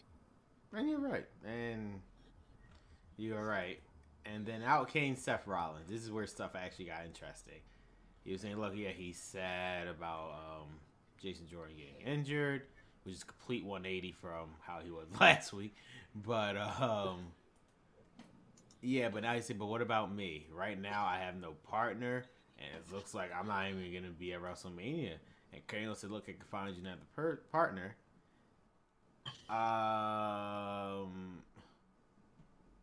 He was like, yeah, but the thing is, I don't want another partner. I just want to be Monday Night Rollins. I want to be my own person again. And an opportunity of that. Which, by the way, that's a T-shirt. Yeah, I know it's officially a T-shirt now. I might actually buy it. Actually looks pretty cool. Yeah. I'm like, wow, that was fast. But yeah, he wants to be a part of main event WrestleMania. And the only way to do that is face Brock Lesnar. And the only way to do that is to win the Elimination Chamber. And he was like, but I already have people in the thing, but just add me into it and we make it a Fatal 5-Way. And then he said it wouldn't be fair to the men who was already part of it. Let's remember what this Fatal 4-Way was. This is a second chance Fatal 4-Way. So how is it not fair for Seth Rollins to be part of a match where everybody already lost? They're giving him a second chance. Seth Rollins didn't lose anything. Well, let's look at it like this, okay? I get what no. Personally, I get what Kurt Angle was trying to say, but it was just the wrong context. I get what he meant, where it's like these men have the right to be in this match because they was already part of the qualification matches, but he shouldn't have said it was a second chance thing because it's like, well, Rollins should be in the chamber match by default then. But go ahead. What I was going to say was, I just saw something. I'm laughing again. What I was going to say was, when you look at into this whole Fatal 5-Way now, it's like this. We already know the fate of two people. We already know the fate of two other people. It's just the one guy that we don't know the fate of. Yep. And I don't think they care. And on Black History Month at that. I know. Happy Black History Month. On Black History Month, where black wrestlers are supposed to be at their strongest. Nah. I don't. I just want to bring it up. You know, it's completely random. I mean, on Martin Luther King Day, there's this thing on Reddit. My brother showed me. I just cried laughing. It was this guy on Reddit, just a yearly reminder that Seth Rollins curse stopped Big E on Martin Luther King Day, and so it was a grief of Seth Rollins curse stopping. And right before he curse stopped, there's like flashback of Martin Luther King saying I had a dream and whatnot, and then Seth Rollins curse stopped Big E. I don't know why I found that funny, but I was dying laughing. Huh? I did see that. I don't know why is that so funny to me. I know that's messed up, but just the way the video went, I was just cracking up. Because it was on Martin Luther King Day and he cursed out. Yeah, it was the... That's hilarious. But, well, no, it's not hilarious, but the video made it hilarious. But, yeah. So Kurt Angle, you see, again, Kurt Angle literally will go down in history as the worst GM in history. He can't make his own decisions. Second week in a row, he has to ask somebody else to do it for him. In this case, the crowd. He said, well, I'm not going to make that decision. I'm going to let the fans do it.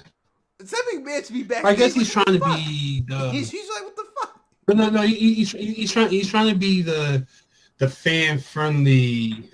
No, I really do. But it's like it gets to the point where it's like, yo, what are we paying? Like storyline wise, what are we paying you for? I think it's not him. Remember, it's the writers. I know it's the writers. It's just like these writers are smoke. It's like I feel like doing it on purpose at this point. He's like, I'm gonna let the fan. What? Why are you GM then?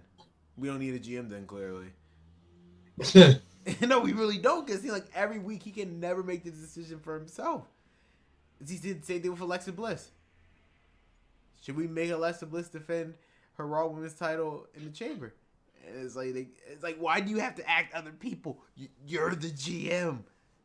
Well, Also, I feel like his answer was already going to be yes Well, yeah, but anyway. it's just the way they make him out to But look is like yeah, it's just so dumb. But yeah, so the match officially became a fatal 5-way.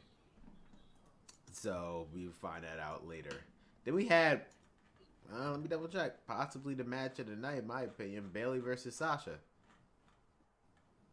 yeah. Which, by the way, I had I had Sasha winning because San Diego. I know, but a part of me felt like I was like they were gonna do a heel turn. Bailey would have to win logically, so Sasha could turn heel. So Every time it looks like it's going to happen, it doesn't. it doesn't. And you kind of saw the look on his face or her face of like it's going to happen. She's not going to shake the hand. It's going to happen. And then Yeah. It just never happened. And because after matching Bailey won, Nia Jax appeared and took out both, from which I get from the storyline standpoint why this happened, but personally, this made no sense to me because Nia Jax is not even part of the Elimination Chamber. If anything, it should have been Mandy and Sonya that attacked both of these women. yeah, but this is Nia Jax trying to prove a point. And as I said, chance and to I prove a get that, but point it's just to like him. logically, if any of the two would have benefited from it, again, Nia Jax is already somewhat over. Mandy Rose and Sonya Deville are just literally Paige's lackey, and Paige isn't even doing shit because she's injured. So it's like I like to point out something about Nia Jax. Uh-huh. I think I think that suit that she wears Mm-hmm. makes her look bigger than what she is. Oh yeah, no, yeah, I know. I seen pictures of Nia outside of her suit. Yeah, I don't know why. Maybe because I mean, yes, I learned spandex. Well, it's not really spandex, but leather makes you look bigger than what you are. yeah, it has to Yeah, be leather because makes you look bigger. that has to be it because a lot of people think that she's bigger than what she is, and she's not. I know. And she's not really. I mean, yeah, she's a BBW, but she's not that big. Like how that suit makes her look. That suit makes her look like she's a little bigger. But would she be wearing those no, yeah. dresses? Would she be wearing a Actually, regular clothing? hold on. Now wait. Actually, the question you should ask is how much does she weigh for real versus WWE weight? I Because know, I know. WWE, Yeah. I know. I'm not looking at what WWE put. I'm looking at the actual wiki. Based on the Wikipedia, it says 272. So I think it's a little lower. probably. Maybe it's just me. No, I mean probably. I mean, who knows how long ago this Wikipedia was updated? So. Mm-hmm. Oh my god, I do get your point where it's like, again, Nia Jax, I get why she was there to further the story of Asuka, but it's like, this could have been used for Sonya and Mandy, because again, they are literally just filler pieces in this Elimination Chamber match. But, yeah, so we had that. And speaking of that, up next was Mandy and Sonya versus Alexa and Mickey. Now, last week, when Mickey beat Sonya, both Sonya and Mandy gained up on her, and then for some strange reason, Alexa Bliss decided to help her out. And it's like, why? And now we know why. Clearly, because again, Alexa Bliss needs some friends. And the only way that she's going to get that is through Mickey James. Shout out to Banks and Bailey hate her guts. And Sonya and Mandy are in line with Paige. So Mickey James is her best option. So Mickey James said, look, I'll team with you tonight, but it doesn't change the fact that I'm going to take your title at the Elimination Chamber. So they both teamed up. Didn't really work out because Absolution won again. But Alexa Bliss did, I believe she did, took her out the ring and helped her to the back after the match. So there's that. Hmm. I'll see where this goes. I mean, like, who do you think is actually walking? I mean, like, do you personally see at this point Alexa Bliss retaining the title now? If the rumors that I'm hearing are true, yes. Mm-hmm. I was thinking the same thing. Well, actually, there's two things I'm actually thinking no because It's just of said logic. rumors. I mean, Because if it said wasn't because of the rumors, rumors, but I would have personally thought that Sasha would have won it. actually, that's what I'm thinking. Yeah. I've heard two rumors. I've heard. All right, so we just talk about it. We can't talk about it as Huh? if we are, Well, it's just a keeping it to rumor, ourselves. so it's not 100% One, true. yeah, but one of the rumors is that Oscar is leaving To go to SmackDown. Raw. They're going to SmackDown to face Charlotte. I feel like that would be a good thing because I'm gonna tell you the truth. If you're gonna have Oscar on the main stage or on the big stage of them all, I do feel like that. Why not Charlotte. someone who? Yeah, like, I'm not saying that everybody else can't wrestle, but Oscar has faced everybody on that roster, Literally including now, Alexa. everybody. Yeah, including Alexa. So why not go for some fresh meat and actually someone who is not saying that Sasha's not good, not saying No, and Bailey's you're not good, right. not So, saying anybody's not and doing I even good. pointed this out on Twitter, and I had an argument with somebody. If if we're literally less than 2 months into WrestleMania, why would he have given away Sasha versus Asuka for free on TV? If we're literally just 2 months away from WrestleMania, Yeah. maybe it would have made zero sense. So And then the other thing I've heard is that Come is going to win. Sasha's going to win, mm, and it might be a three-way with her, Bailey, and Alexa. I can see that. I mean, But yeah. I can definitely see that.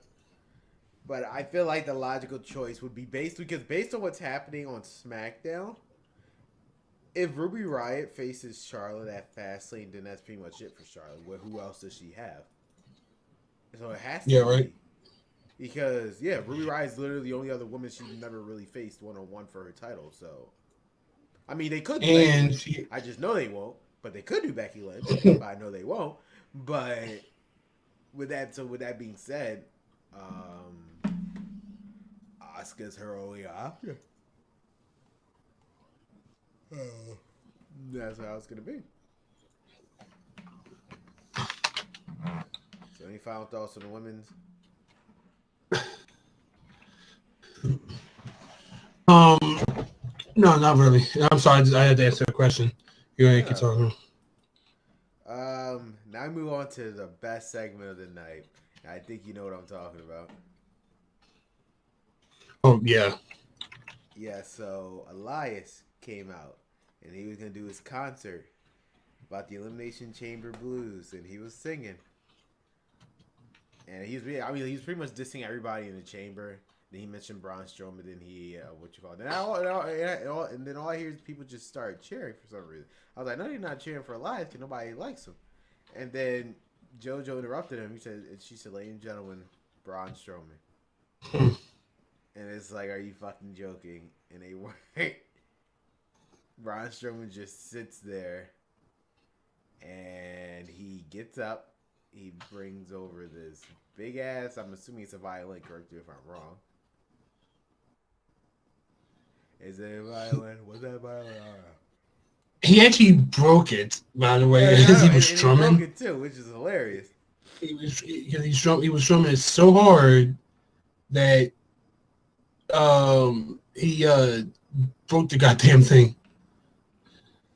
Yeah, and it's just, and then he started to sing, and I think he actually broke character by accident because he actually used his real voice.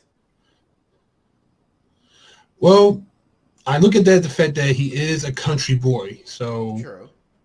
he's using that country apparel to himself. And it's like, wow, this is amazing. Yeah, this is amazing. And what'd you call it? He said, yeah, Elias gonna get these hands, so he came up and he took out Elias. Elias tried to walk away, not run. He tried to crawl away, I guess would be better put. And then Braun Strowman took that and the big ass The double shot, base. yeah, and he just slammed it over Elias. See, there's a difference between El Cabana somebody and then legit killing them. Yeah, because like what the hell? Conveniently, Elias was able to appear on the mixed match challenge, but neither here nor there. But yeah, Like it's he funny. legit killed him with that. I know. As I called it, it's when I said on Twitter, he had the Shanking Red Record Psycho sword. Or as they say in Power Rangers Samurai, the Fire Smasher. Yes. Yes, he did. Like, Braun Strowman is a scary man. I know, and I bring this up because I just saw something on Twitter that actually is an interview with him that says Braun Strowman on if he's similar to his WWE character in real life. And one of the things that he says it was like on what drew him to pro wrestling because he was a strong man. That's what strongman comes from. A lot of people don't know that strongman means strong man. It's just strongman is just switching some runners around. But he was because of the fact that he was a strongman. He was a legit competitor in the strongman tournaments and everything. So, but one of the things that he says on his WWE character versus who he is in real life, he says, "I love that I could portray someone that I'm not. I'm easygoing. I keep to myself, and quiet life. It's always a challenge to push myself, but I enjoy it." He says that as I'm can really keep saying this, he likes guns. Yes. Oh, yeah. He has his own YouTube channel, actually. Yeah, he likes guns. He legit. I'm afraid of. He's already Braun Strowman, big, tall, strong man, but he also has guns. Exactly. And it's just, yeah, I mean, Will Strowman, he's a special kind of person. I mean, his current run right now is just, he's basically the star that they want Roman to be, but he can't because Roman will never get cheered. Yeah. Also, can you? I'm gonna mute my microphone. I gotta call someone so you can keep on. All right, no problem. You just. I muted it right there. All right, so Rod is still here, as you can still see. It's just that he had to mute his microphone. So we talked about the last segment. Then I'll be talking about now. Ron already alluded to this. It was the Roman Reigns versus Sheamus match, which was actually a very decent match. Don't get us wrong. It's just we have an issue with the fact that Sheamus, who we know is injured with his neck, is doing these crazy moves, and it's like, yo, why are you doing this, man? Especially against Roman, because we all know Roman's gonna beat you anyway. So why put you through the trouble?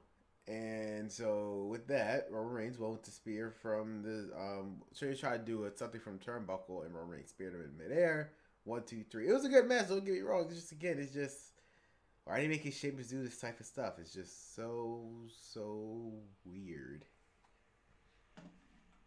Then we had our main event, which was the Fatal 5-Way between Finn Balor, Seth Rollins, Bray Wyatt, Matt Hardy, and Apollo Crews.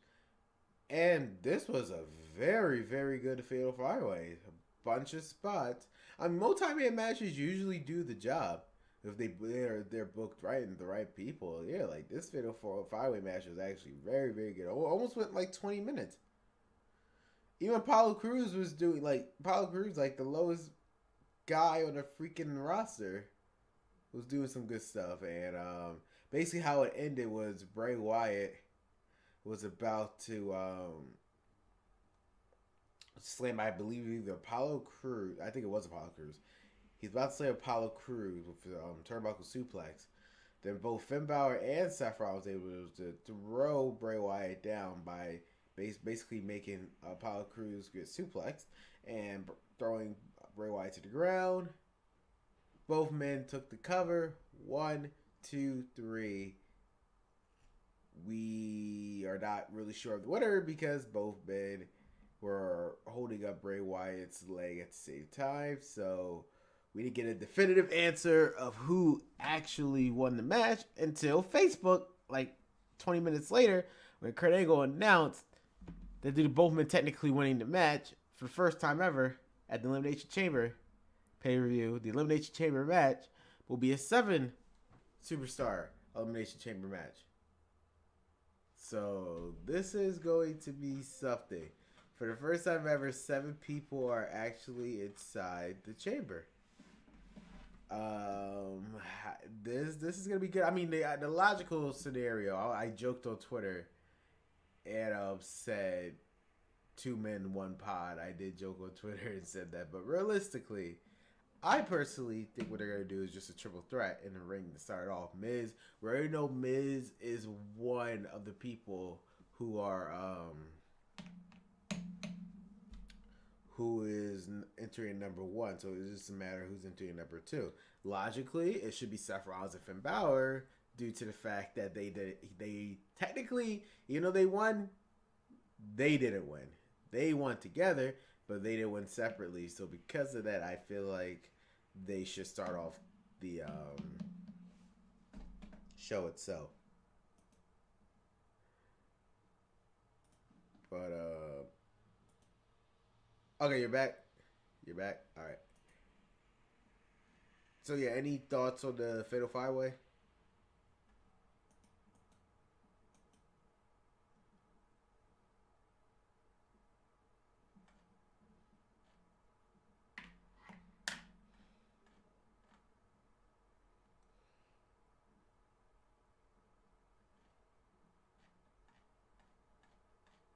Mm-hmm.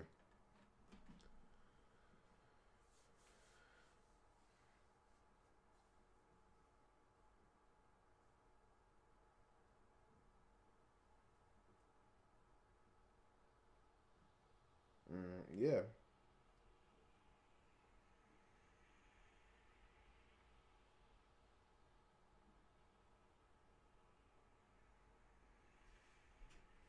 Thing.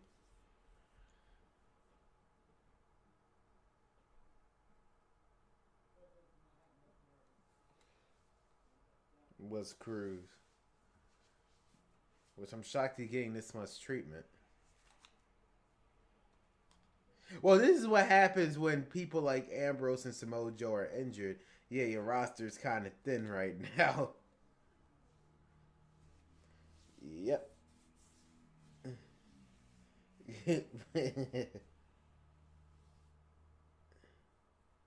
Yep, so Apollo Crews, there you go. Have fun with that. But yeah, so what are your thoughts on the 7-person first ever Elimination Chamber match?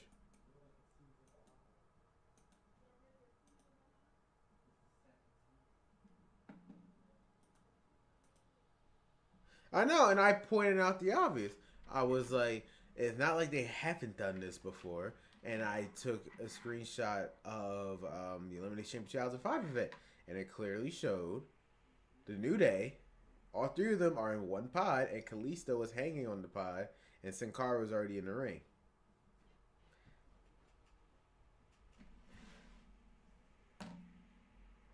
On 5th pod.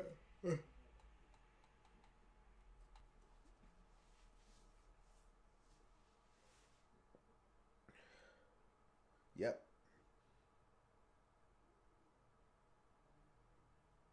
Man.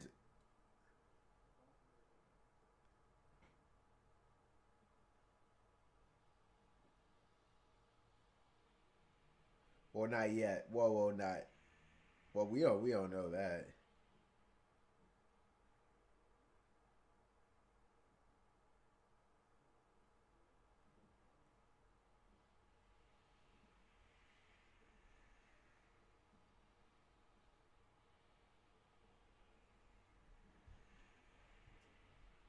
Mm-hmm.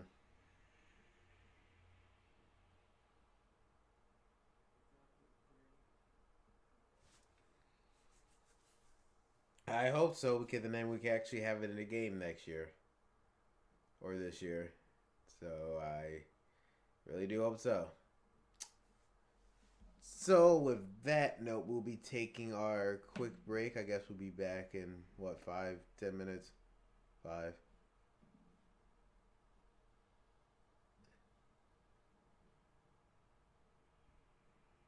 Yeah, I might get something to drink at that. So, all right, guys. We'll be back in 10 minutes. Hold on, let me make sure something real quick.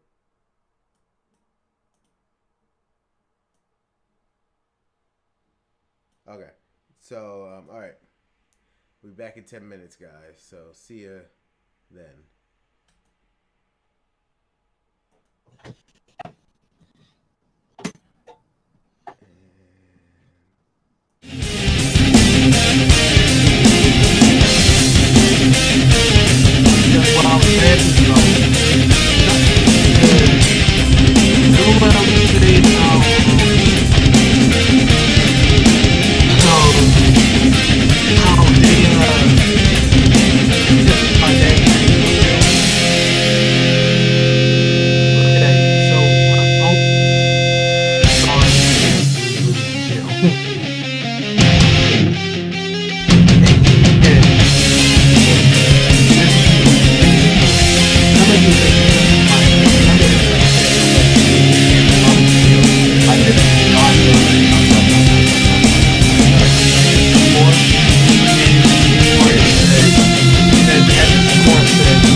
back with the continuation of our podcast. Ron will be back shortly. He's doing some things, but I'll be covering. Let me make sure the audio is right. So it's gonna be 1 second. I just want to make sure you guys can actually hear me while I'm doing this. Just waiting to see how the video plays.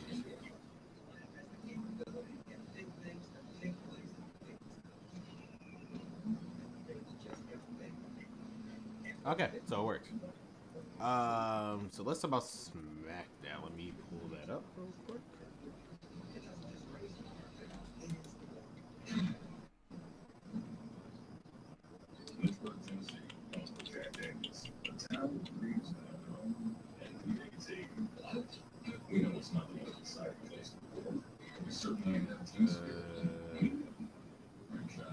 Right now.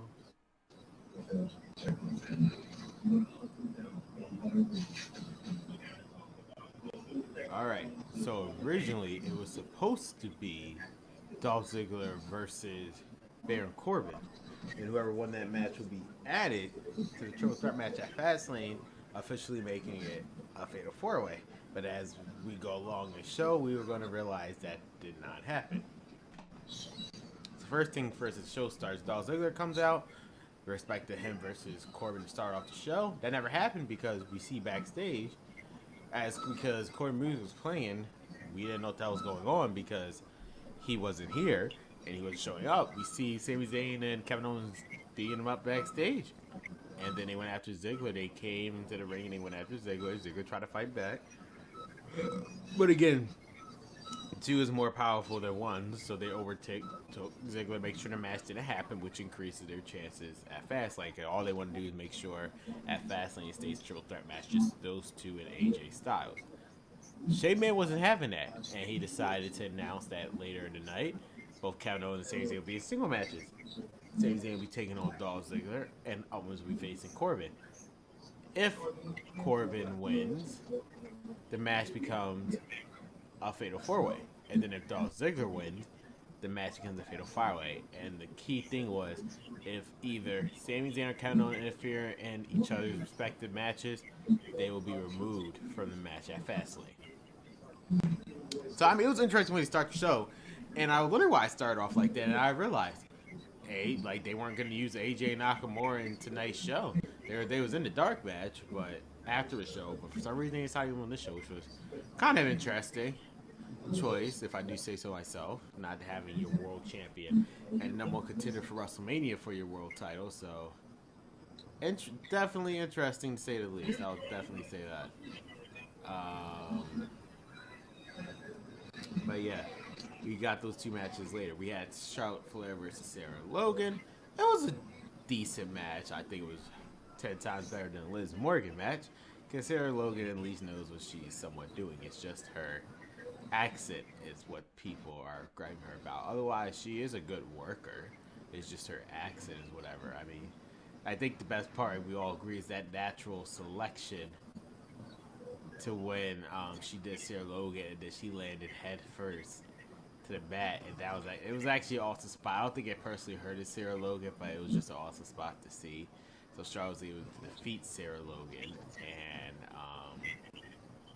she's in 2 down, 1 to go.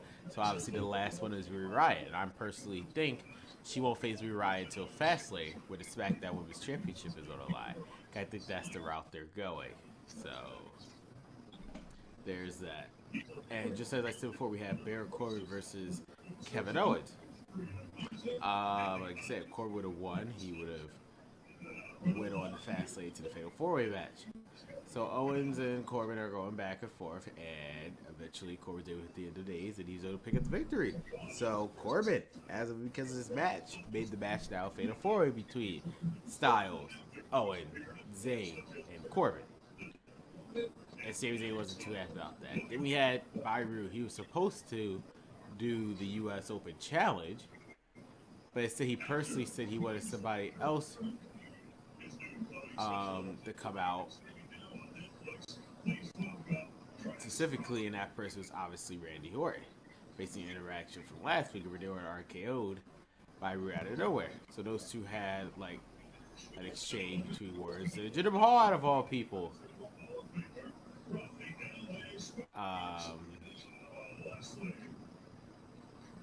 Yeah, they had Jinder Mahal come out of all people. And hold on.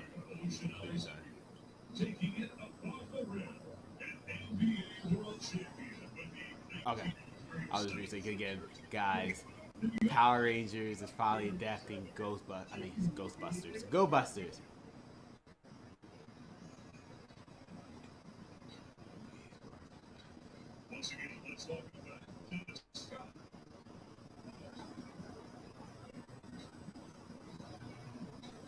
GB on the seats. Hold on. Beast Morphers. I don't know. I mean, this guy was trying to explain why it's called Beast Morphers because they're finally adapted to Go Busters. None of that matters. So it's just. Yeah, I'm just can't believe Go Busters is finally good up on the side. So, like I said, Orton came out and they had exchanged words. Jinder Mahal, out of all people, decided to come out. And he tried to use the Smackdown top 10 list for some odd reason to explain his reasoning. He's like, Randy Orton, for someone your caliber, you're only ranked number 8 for this guy who hasn't even been here for, what, a year? And he's already ranked number 3. And I guess he was trying to use that to get under Randy Orton's skin. It didn't really work, but Randy Orton was stinking a little bit. And everybody had to exchange. Bobby Roode accidentally punched Randy Orton because Orton did kind of get in his way, so he did retaliate, but Jinder Mahal was able to coloss them both from laying him out. So my prediction is that it's possibly going to be a triple threat match for United States title between Jinder Mahal, Randy Orton, United States champion, Bobby Roode. So that should be something to see. Then we had the New Day versus Benjamin and Gable. This whole pan thing was very, very weird. I guess they're trying. I don't know what they're doing with the pancakes. Hopefully we actually get pancake batter because we was able to get Booty O cereal. So I guess hopefully we get pancake batter out of this. But the New Day was able to beat Benjamin and Gable. There's that. And then we had our main event, which was Dolph Ziggler versus Sami Zayn. And if Dolph Ziggler would have won, he would have made the match a Fatal 5-Way, and that's exactly what he did.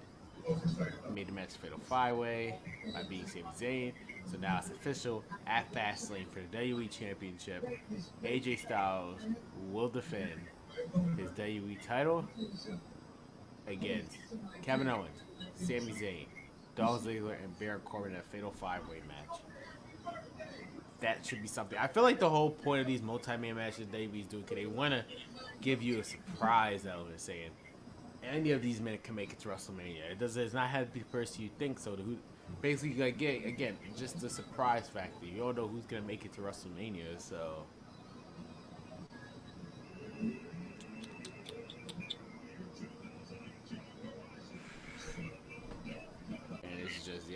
This is going to be something to see with this Fatal 5-Way. Both the Fatal 5-Way and the Elimination Chamber. The Mixed Match Challenge, nothing really. I mean, well, Rusev, everything revolving Rusev is good. Lana won her first match. So there's that. I mean, it was against Bayley of all people. Why they had to make Bayley do it. And, yeah. Besides that, nothing really special there. The Big Match Challenge is just there. It's just, and that's just it. It's just really there. And there's that. Let's talk about 205 Live. Give me a second as I pull it up.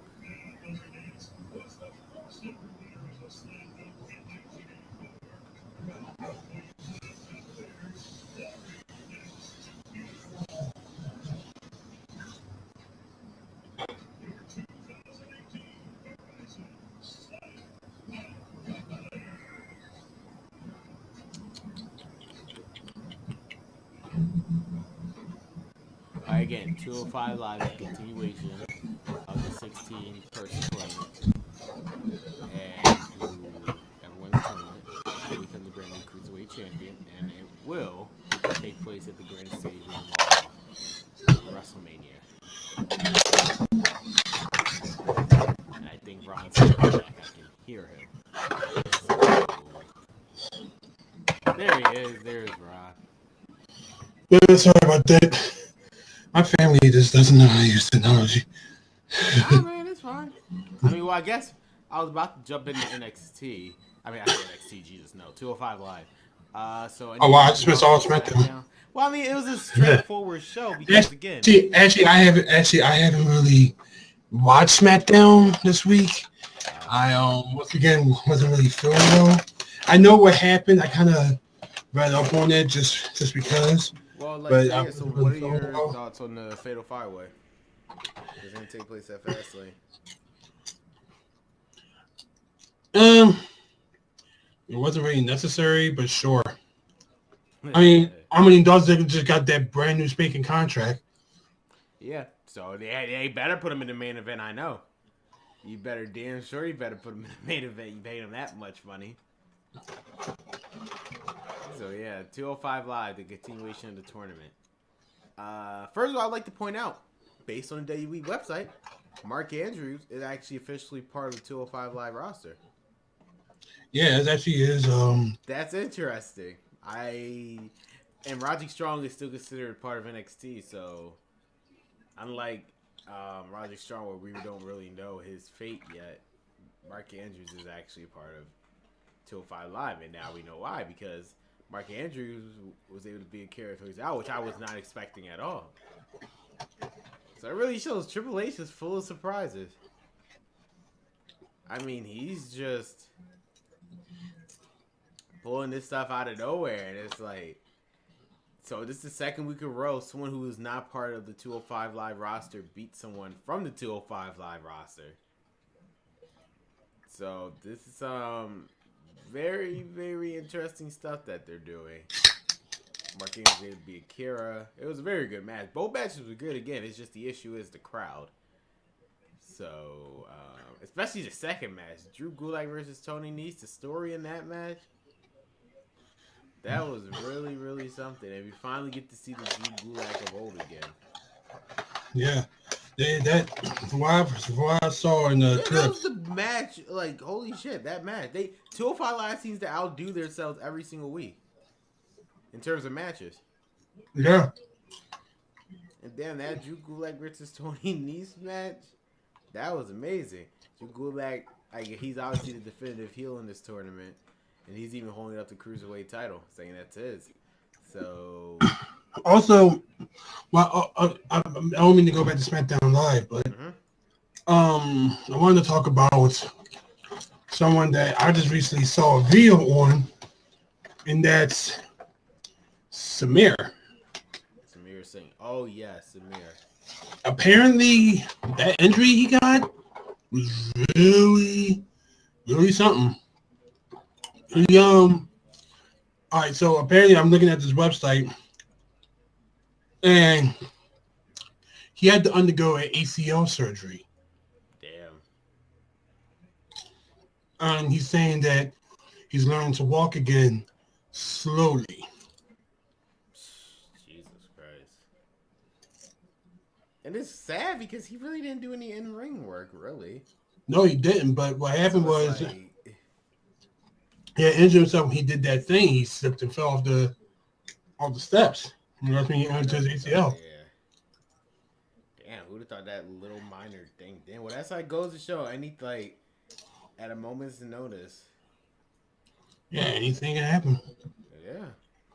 Hopefully he comes back. I mean, the whole Jinder Mahal, ever since Jinder Mahal stopped being WWE champion, it's not really necessary. So he doesn't have to speed up his recovery anytime soon. So, well, I was also thinking that maybe he might fire him, and maybe one of the other Stain brothers might actually go to a 5 Live. No, they could do that. I mean, it's very possible for him to do because he was originally a part of 205 Live in the goddamn first place. So he only appeared in the very first episode, and that's it.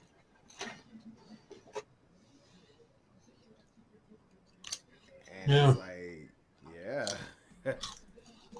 Well, we'll see. again, whatever Triple H is doing 205 Live, all I can say is working. And next week, we have the finals of the first round matches, which is Mustafa Ali taking on Jack Gallagher.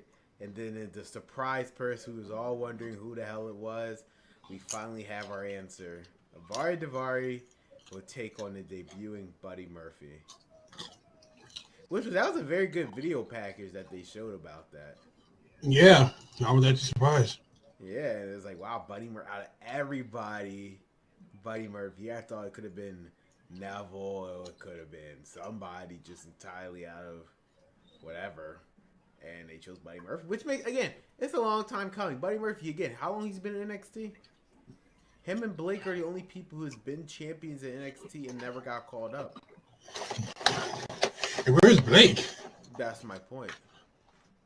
I thought he was like injured or something. No, well, I don't want to spoil NXT, but next week you'll know the answer where it's Blake. So. Oh, okay. By next week, you should know the answer if you watch NXT next week. That's all I'm going to say. But yeah, Buddy Murphy is clear that they weren't going to do any main-term story plans for him in NXT. So this makes, I guess Triple H realized that, and he knows how good he is. So this makes perfect sense to use him for the Cruiserweight division. So we'll see what he can do next week in finals. So any final thoughts before we move on to NXT? I'm actually waiting to see Buddy Murphy, yeah. We had NXT, which was highlighted by 2 championship matches. The United Kingdom title and the NXT Women's title. First off was the United Kingdom title match between Pete Dunne and Roderick Strong. And this was a very hard-hitting match. I suspected. Yeah, Roderick Strong, as you know, he just does his backbreakers. And He is no. I had to tell my friend this when we saw him in the match when he became the one contender. Yes, he is known as the Messiah of the backbreaker. You see why? Because that's all he does. His whole arsenal is based around that. And finds ways to hurt you, man. And yeah, he really brought the Pete Dunne. At one point, I really did thought that they was gonna give him the title, but no, Pete Dunne was able to win because he was able to. When the referee did it, referee didn't notice it. He was able to. Rod Strong tried to get him into his submission move, but he was able to grab his arm and pretty much bent his fingers a little bit. Yeah. He did kind of a more second, yeah, and then he was able to get him to hit him with the bender end, and Pete Dunne retains his United Kingdom title. Now this next segment's weird, and it goes to show clearly something happened for this to happen. So Aleister Black came out, right? Mm-hmm. And he was cutting a promo saying, yeah, now his next goal is basically, that's not what he said. His next goal is basically the NXT Championship. And who to come out but Killian Dane, out of all people. Remember Sanity. In case that wasn't on your back, he is. And, what you call it? They had exchanged words, and then Black told him that you crossed me, now you must fade to black. Now, a while ago, it was believed that Lars Sullivan was getting somewhat. I mean, I don't know if you know who Lars Sullivan is. I know. Yeah, Lars Sullivan was really getting a big push. I'm assuming Aleister Black was supposed to face Lars Sullivan for a #1 contender shot for the NXT title, which would have made perfect sense. 2 undefeated people. So that would make sense. Whatever happened to Lars Sullivan, I mean, this taping took place around 2 weeks ago. As of last week's, Lars Sullivan is back. So, but whatever happened prior to last week hindered all of that. And they chose Killian Dane, which is just so weird because it's you couldn't even, why not choose Eric Young then? He's the leader of Sanity. So it was just, to me that personally, that was just weird how they chose Killian Dane. But yeah, Team 6-1 beat some jobbers, so that wasn't really important. And then we had the main event, which was Sheena Blazer versus Ember Moon. again, you can hear the crowd reaction. It's like they gotta do something with Moon. That's all I'm saying. They better do something quick. This is not just a Full Sail crowd. This is now 100% confirmed. This is not a Full Sail crowd situation. This is a general NXT audience situation where people here at this location are booing her. So they better do something with Ember Moon and quick. And then this match did not help her at all because the match ended via disqualification because Kairi Sane returned. And she cost Sheena Blazer the match. And it just ended with Ember Moon just laying there on the ground while Kairi Sane helping her. Again, why are they booking Ember Moon like this? It's just I don't know if they're doing did like Ember Moon piss off somebody backstage? I don't know. It's just so interesting how they put so much focus on Ember Moon last year and they finally gave her the goddamn title just for her to look like this weak champion. I just don't know what they're doing with her. I think she might lose it and take She's over. losing it definitely in New Orleans. I can easily see that. She's definitely. The question is, Sheena Baszler? We'll see. I feel like she's going up to the main roster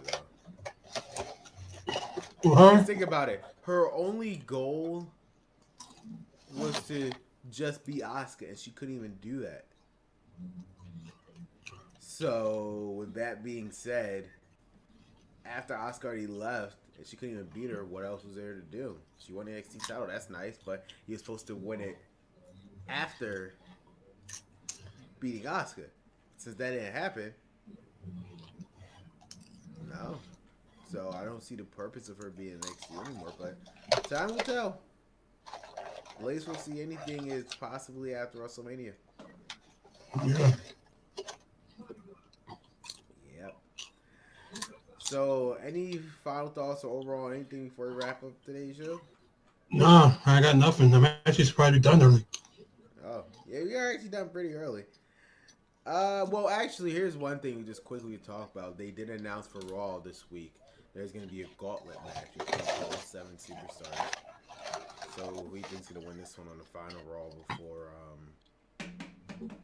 the Elimination Chamber? Either Roman or Strowman. It's going to be Strowman because they're going to make Roman. I can see Strowman winning, and they're going to make him beat Roman on Raw just for Roman to get the win back on the Elimination Chamber. I see that happening.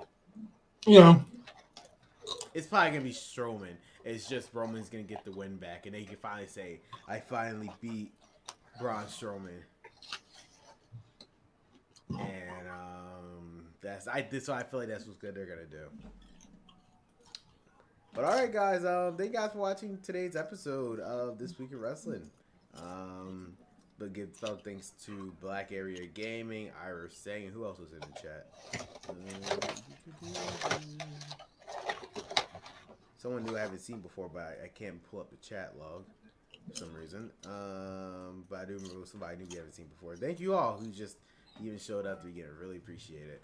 So with that being said, this is Creator Ron signing off. Catch you guys later. See ya.